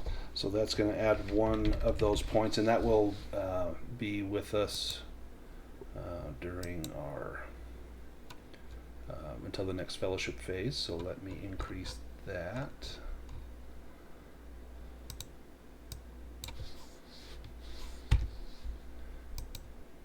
Perfect. Now we have 7 of those. How about Frór? I am just curious on the Yule undertakings. Recount a story. What is a trait? So you replace one of your distinctive features with a different distinctive feature. So like you've got So it'd be like wary, stern or burglary. Yeah, you could replace one of those with a different one. Could I maybe do that one? That sounds interesting. Yeah, so the other distinctive features, there's a whole bunch to choose from. So I'll kind of read off the list here. So there's bold, cunning, eager, fair, fair-spoken, faithful, fierce, generous, honorable, inquisitive, keen-eyed, lordly, merry, patient, proud, rustic, secretive, stern, swift, subtle, tall, true-hearted, wary, or willful. If you want a good combat one, fierce would be a good one. Yeah, maybe. I think all these battles he's had to go through, he hasn't had to fight many orcs before this, but it's definitely toughened him up a bit being in all these battles. Perhaps he'll replace burglary with fierce. Perfect. And in doing so, while at Yule, he'll recount the tales of the Fellowship's battles with the Gate Warden and the great mighty Troll, and tell of how we fought armies of orcs while Fatimer snuck into the halls of Moria and freed a great eagle. And the elves in Rivendell are just enraptured by this story, for none have attempted to breach the gates of Moria for quite some time, and to hear that you were successful on your first venture is almost too great to believe. Fatimer, you spend your time pondering the maps of the Redhorn Pass and trying to find a better way, because you know you're going back there. And Vidar, you... totally spaced on what you did. You did strengthen the fellowship, so you probably, you're grateful for the sacrifices that the others have made and the bonds of battle that you have forged with one another. Craic, what do you do for your Yule undertaking? Do these stack at all? Can you take the same thing multiple so you times? you can't repeat the same one, so it'd have to be a different one. Okay. Well, I don't know what we all have in the group, but I do know I'm technically a treasure hunter, so I could study the magical items and try to learn about some of the items people have already found, maybe? Yeah, so as you're doing that, maybe you're talking with Thranin about his mithril armor. And Thranin, you've unlocked the first reward, which is that it's mithril. The load has dropped to 3. But Craic, you recognize that this is ancient cunning make. And if when Thranin increases his valor and can take another reward, he can take ancient cunning make, which will lower the load to 0. which means less likely to be weary. But also it can be ancient close fitting if he takes yet another rank in valor, which will add 3 to his valor rolls or protection, or excuse me, it'll add 3 to his protection rolls to make him less likely to be pierced. And so this suit of mail has distinct additional rewards that can be taken. And likewise, Vidar has Dror's Judgment, a magical axe, which I think still has some unlocked things. It has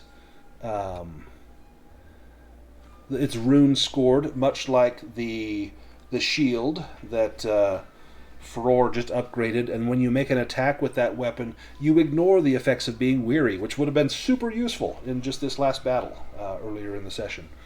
And then there's also the Flame of Hope, that when you hit your target with that weapon, everyone, including you, recover 1 point of endurance plus 1 for every 6 rolled. So as you hew into your foes, it can increase the willingness of the party to carry on. So definitely super useful. But those are unlocked by taking levels of valor, and rather than taking a different reward, you can increase the reward on your magic item. And how about last, Thranin, what do you do for your undertaking? Thranin is going to write a song. Nice. I actually have a song prepared. So the song is called The Ashen Vale Vengeance. And let me drop that on our... There we go. The Ashen Vale Vengeance. This is a song of... let me make it visible to everyone. It'll be under items and songs. I'll post the lyrics here. Also known as the... Oh, that's not the right one. Ashen Vale Vengeance. No. Oh boy. It's the battle song of Azanulbizar, but also known as the Ashen Vale Vengeance amongst the Longbeards. And let me copy and paste this. And when you sing this song during battle, it does not cost an action, but you do have to make a song roll. Then you ignore the effects of being weary for the entire battle. So super useful. So the song goes: In a shadowed vale by Keled Zarum, our father's bones lay cold, where felled was Thror, our noble lord, by Azog's malice bold. The drums were mute, our hearths grew dim, yet burned our wrath within. So swore we there by Durin's crown, that blood for blood we'd win. From iron halls we marched as one, with axes keen as fire. The mountain winds bore forth our cry, a storm of dwarven ire. The orc host black in number swarmed, but stout our shield wall stood, for grief of Thror was sharp as steel, and stronger far than wood. By Nar's recall and Nain's last roar, the battle turned to flame. The ashes choked the vale that day, yet still we pressed the same, till through the smoke the Pale One rose, his laughter cruel and grim. Then fell his glee, for vengeance came with every stroke on him. Now raise your voice, O Khazad folk, let mighty echoes ring. Azanulbizar's tale resound in every anvil's swing. And so this recalls that great battle where you saw those mounds where the orcs were buried, where vengeance for King Thror was wrought upon Azog the Defiler. So now this will be added to our fellowship, so anytime during combat, or at least once per session, if someone wants to sing the song, everyone will ignore the effects of being weary. We also have 2 songs that are walking songs that we ignore the effects of being weary during journeys, which is super useful as well. Perfect. So we've done those. Now we can do one as a party, and I want to do Meet the Patron, that we will meet Balin. Before we do that, the last thing you can do is to change a useful item. So on your character sheet, you've got it's kind of at the bottom. It's below your weapons. There's your equipment gear, like you might have a pipe or king's foil or something. You can change one of those. And there's no list of what these items are. It can be anything. It just has to be attributed to a skill. So you could say, hey, can I pick up one of these, like a shovel that will help me with crafting? Yeah, sure, let's do it. So if anyone wants to change any of those gear, like if it's something like I have got this thing and I've not used it in 5 sessions, let me get something that I'll actually use, we can do that change now. Does anyone want to change any of their equipment? I've got pretty good healing. And I've got a balm to soothe pain. Perfect. But So- would I be able to get King's Foil? So King's Foil, it would give you the same bonus. So the King's Foil or the Balm, okay. either one will add 1 dice to your healing rolls. Okay, I'll just keep what I got then. Yeah. Anyone else want to change anything? I have a dark cloak that helps me with stealth, but to be honest, I never really succeed on my stealth rolls. So could perhaps I get a hardy cloak that could help me with travel, protect me against the cold and the wind? Yeah, let's do that. So let's do... let me change the name of it. So we'll go to a travel, and we'll call it a... Is it a heavy cloak or a fur cloak? I think just a heavy cloak, something to protect against wind and cold. There we go. Heavy cloak. And so when you make a travel roll, that will add a bonus die to your travel roll. Anyone else want to make a change? Yeah, could I trade out my briar pipe for maybe a cloak that helps with stealth? Yeah, like the one that we just got rid of? Yeah. Let's do that. So... Yes, here, Fatimer, you can have my cloak. It's got a few stains, but it will serve you well. You can see where Frór has blown his nose on the cloak. Perfect. Now you have a dark cloak. Anyone else want to change any of those items? All right, let's meet Balin. Let me pull up my notes here.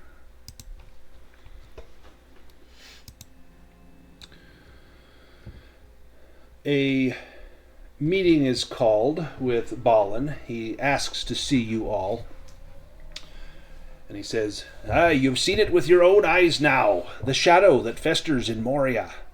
The halls of Durin are thick with orcs beyond counting. No company of dwarves could force their way through such numbers, not yet.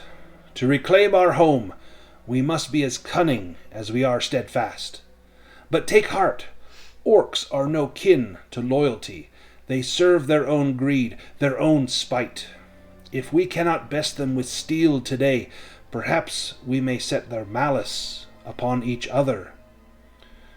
You've told me of a rival band of orcs setting up shop near Moria. You've seen how they squabble, even in the open, over food, over plunder, over the favor of some dark captain, perhaps.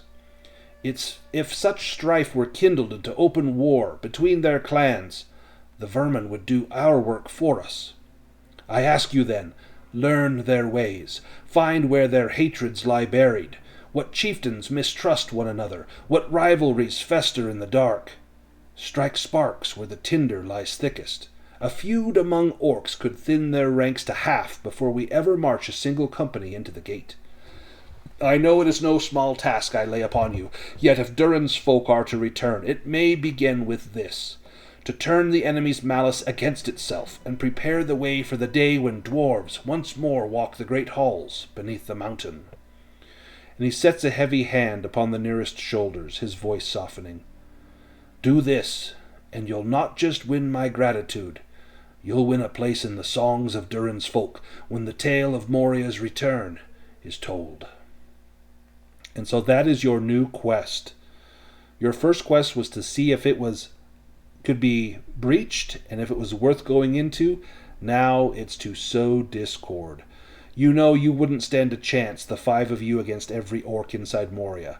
But if you can turn the 2 bands against one another, they may do the killing for you. Now some orcs swear fealty to the Dark Lord in the east. That eye that you've seen, I've spoken with Lord Elrond. They come from Mordor. They are different in attitude and in behavior than those bred in Moria, despite their outside masters. Perhaps if you fabricate messages or symbols suggesting betrayal to Mordor, those rebels might rise. There are also larger, stronger orcs. Despise the smaller goblins. A raid gone wrong could be pinned on one of the other groups.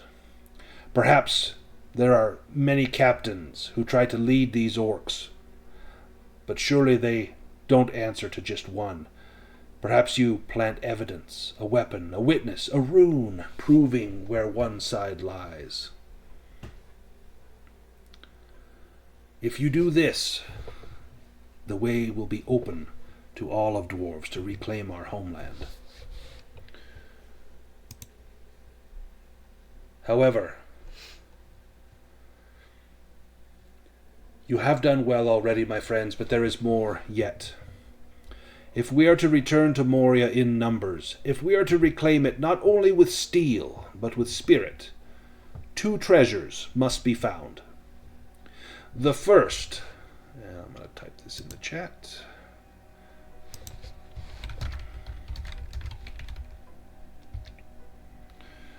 The first is the Axe of Durin, wrought for the hand of our forefather himself, Durin, Lord of Moria.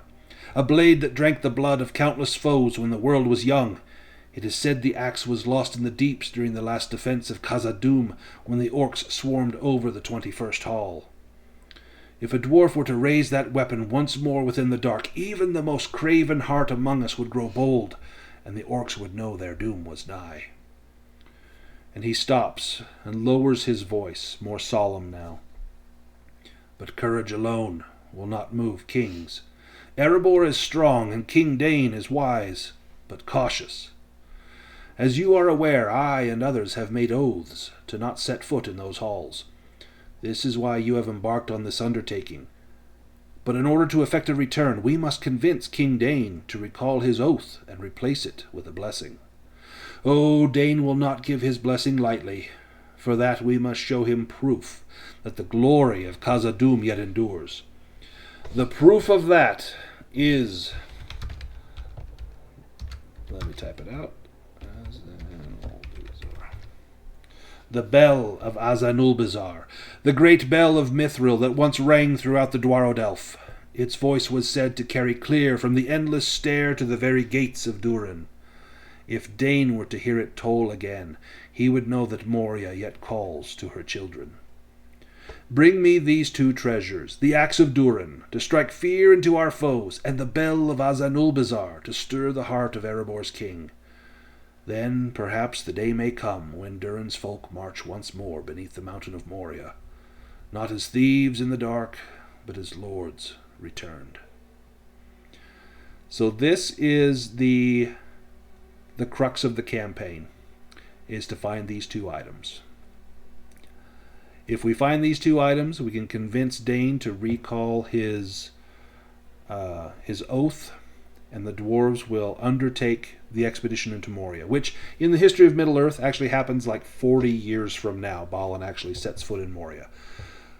But if we can find these things, that will happen. If we don't, then the entire history as we know it of Moria will be vastly different. So, no pressure.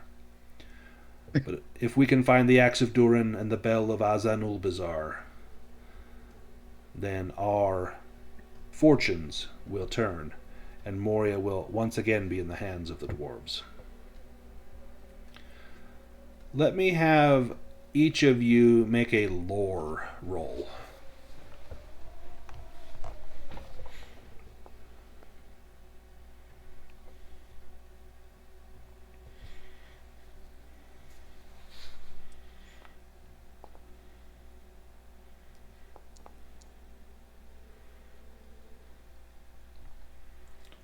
Oh boy.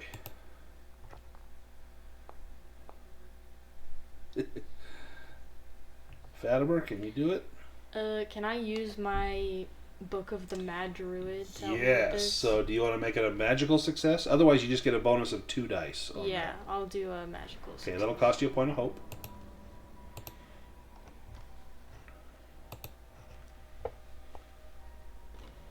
Nice. You get a great success. So in your book, there is some lore about these two things. On the Axe of Durin, in the last days of Khazad-dûm, when the orcs poured into the 21st Hall, there are those who swore they saw the Axe of Durin raised high in defiance. It was a relic of the Dwarven forefather, wrought in the elder days, but when the hall fell, the axe was lost. Some say it lies still amid the bones. Others whisper that a chieftain of the vermin orc had carried it away as a trophy. The book does not say which tale is true, only that the orcs fear it, and if they fear it, perhaps it yet endures. And then Balin says to you, "Keep your ears sharp when you walk the dark halls. Orcs cannot help but boast. If you hear talk of a cursed weapon or some trophy that no hand dares wield, follow that trail. If the Axe of Durin can be found, then even the stoutest orc will quail when dwarves march with it in hand. Yet steel alone will not move kings. Dane is no fool. He will not commit Erebor to folly. To sway him we must show that Khazad-dûm's spirit yet sings. The bell, forged of mithril, once hung in the high halls near the endless stair. That bell of Azanulbazar, as we called it, its toll could be heard from gate to gate, a sound to stir the heart of every dwarf that lived. When Moria fell, the bell was silenced. Some records hint that it was hidden away, lest it be defiled by orcish hands. Yet the orcs speak of it still, a ghost bell, they call it, whose echo drives them to madness in their sleep. If such tales are true, then perhaps it waits in the dark, unbroken, though buried. If it can be raised again, if Dane were to hear its voice toll once more, even his cautious heart might stir at last to reclaim what is ours. So I ask this of you, keep watch for these signs. Listen for the orcs' boasts and fears. Search the hidden halls, the fallen belfries, the forgotten tombs. Bring me word of the Axe of Durin and the bell of Azanulbazar. One will give us strength against our foes. The other will give us the right to ask Erebor's aid. Together they may be the keys to Durin's return." And his voice hardens, but a smile touches his lips. "Do this, and you will not only serve me, you will serve all the House of Durin, and perhaps one day, when the songs of Moria's return are sung, your names will be spoken with honor." Do you have any questions for Balin?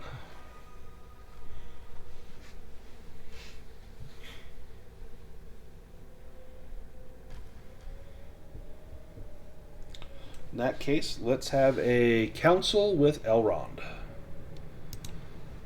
So let me get our council page here. And I'll open up a council endeavor.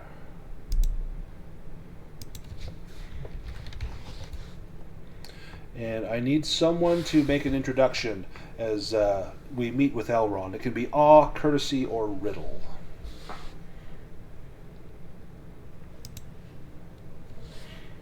Who wants to do that? Who speaks for the party?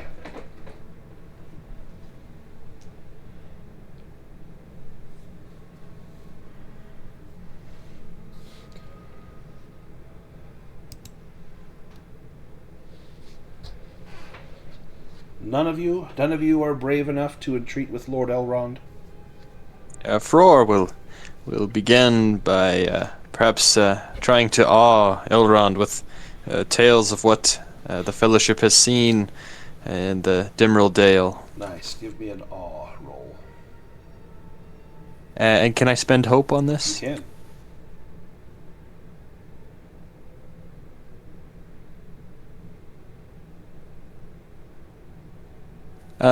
And then inspire this my distinctive features, right? Yep. Do any of them apply here? Let's see. Let's see what you've got to awe him. Maybe fierce. Perhaps maybe I add some flavor to the battles and make them sound all the more fierce. Yeah.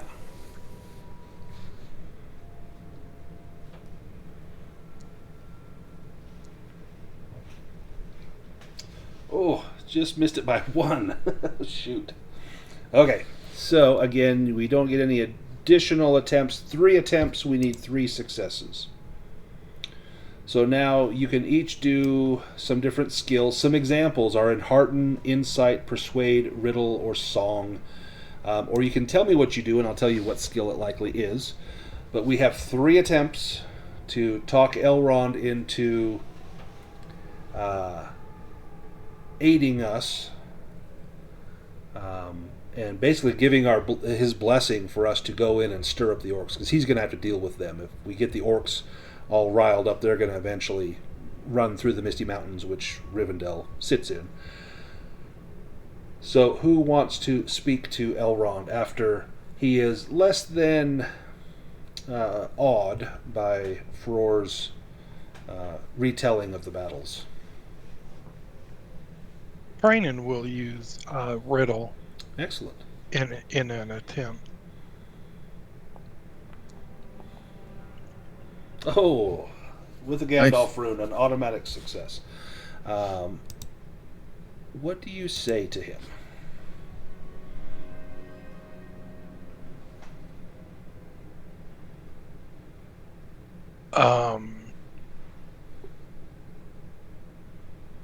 Is it better to have an enemy festering and breeding in the dark, or to face them under the sun? Ooh, that's fantastic. That is even in riddle form. And Elrond, you see him nod his head in agreement. Who else speaks up?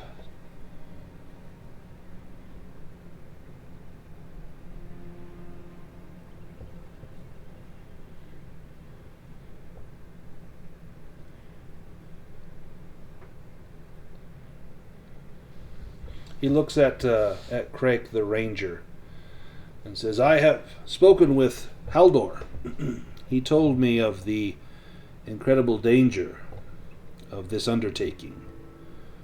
Can you convince me of why I should let you go to perhaps your death?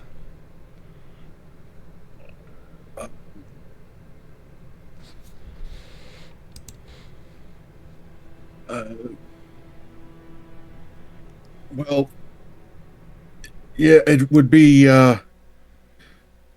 from what we've seen and heard from Balin, the Eye of Mordor has been seen, and it would be wise to try to dismantle any groups of orcs that are amassing around there, and to stop them from using or building up any kind of base within Moria, and for helping the dwarves take it back.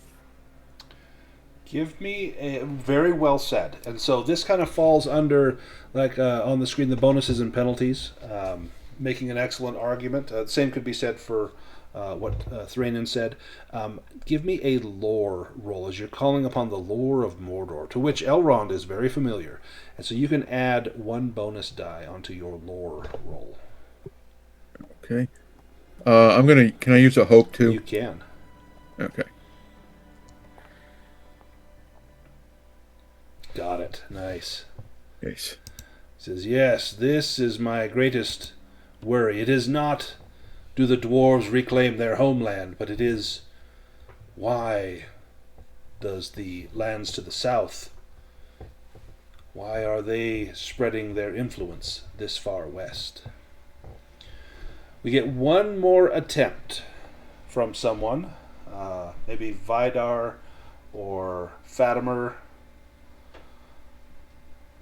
Oh, no pressure. Ryder could try to enhearten him, but I'm not really sure what to say. I think you've all spoken pretty well so far. Or Fatimer, do you want to tackle something? I could do insight, I guess, and maybe tell him, like, I guess the reason that we want to go there to reclaim it and why it's so important to the dwarves. See, you just got rid of your pipe that I think gave you a bonus on insight. Yeah, I did.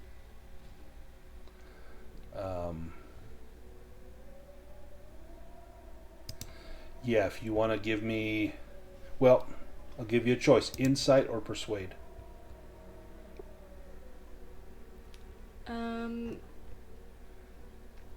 I'll do Insight. Okay. And that's smart because you have a lower target number, and you can add one bonus die to that. Okay. And I will use Hope as well.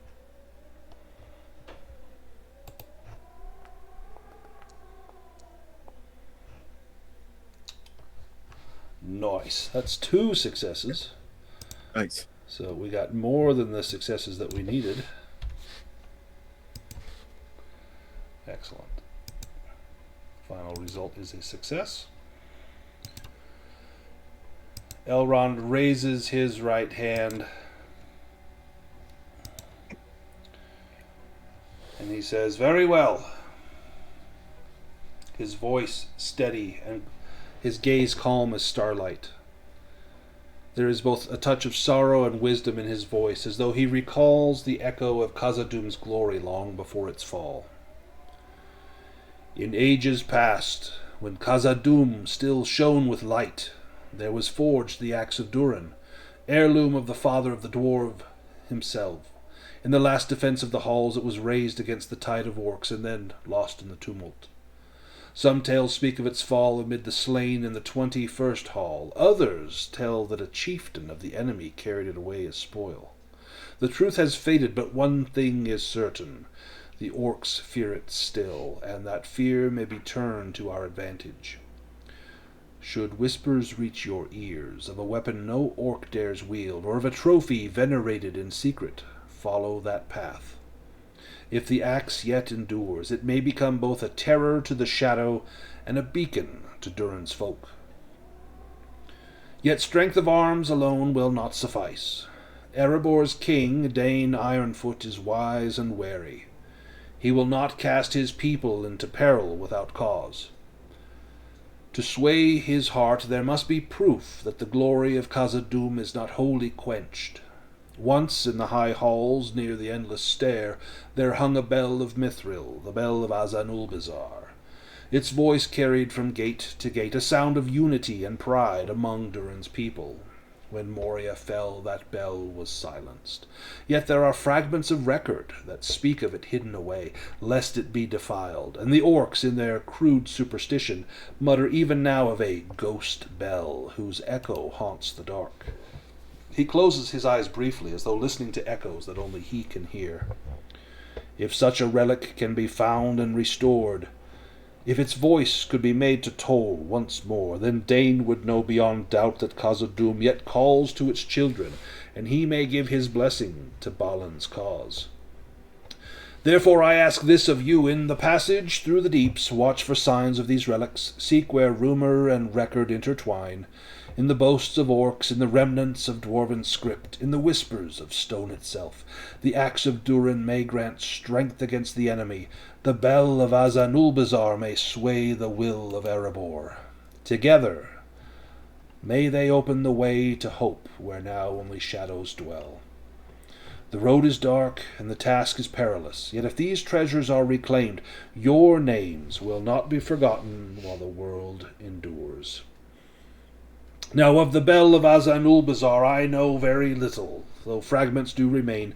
In the chamber of records here I keep a parchment, half burned, which speaks of the bell being removed from its tower as the orcs pressed in. Its keeper wrote of bearing it toward the endless stair, swearing it should not fall into enemy hands, and thereafter is silence. Yet among the orcs of the Misty Mountains there lingers a superstition. They spit and speak of a ghost bell, whose tolling echoes faintly in the dark, bringing unrest to their sleep. Whether this is but their fear, or some truth distorted by time, I cannot say. But such superstition often points toward what they do not understand, or what they could not destroy. Concerning the axe of Durin, I know this much, that some dwarven chronicles I keep here speak of it, raised in the last defense of the 21st Hall, yet the record ends abruptly. Among orcish prisoners taken in later years, I have heard a tale of a red-helmed chieftain who claimed it as spoil. They say his followers built a shrine of bones about his remains deep within the deeps. Others mutter of a weapon so cursed that no goblin may bear it long without meeting a sudden end. These tales are contradictory, yet each contains a kernel of truth. If in your wandering you hear or read of a trophy, a cursed weapon, or a lord of orcs buried with unnatural honor, mark it well. Such signs may lead you to the axe. These hints I give you, faint though they are, a boast of a red-helmed chieftain, a curse upon a weapon no orc dares wield, a bell born to the endless stair, and a whisper of echoes that torment the enemy in the dark. Follow such traces where you find them. They may lead you to relics of great worth, one to strike terror into the shadow, the other to stir the heart of Erebor's king. Go then, and walk carefully, for in Moria rumor and shadow alike may prove true. You have my blessing. And thus ends the second council of Elrond. You pass the remainder of Yule in peace and quiet and comfort. Everyone can refill their hope back up to full levels as spring begins to dawn over the Vale, and the time to head back to the Dimrill Dale swiftly approaches. And that's where we'll end the session. Next time we will travel back to the Dimrill Dale, hope that the door is open, and go in search of the axe and the bell. Find those, and we have achieved the success that Balin has only dreamed of. And that is the scope of the campaign. Find those two items. Return them if we can to Balin, and set future events in motion.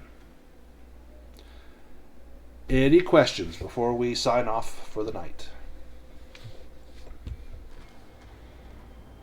All right, let's drop some shadow from folks. That's another thing that you can do during the end of this. Oh, actually, I need to give experience points. Don't let me forget. Let's drop some XP. Let's do that first. Let's see. This one. Perfect. Everyone will get 3 skill points and 3 adventure points. We can drop some shadow. We can each drop 1 more point of shadow. So if you have shadow remaining on your character, take it out of the temporary box. Yeah. And then when next we meet, we will be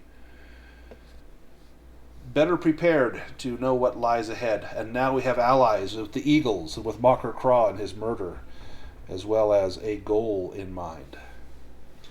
That was fun tonight. I had a blast. That battle I thought was going to be brutal, and you guys cakewalked it, which I'm glad, because last time was pretty demoralizing. And you rescued the eagle, which I think is fantastic, and I can tell that's going to pay dividends very soon, as well as perhaps in the end game. Let's go ahead and sign off, and I will see you all in 2 weeks. I'm going to go ahead and stop the recording. Awesome.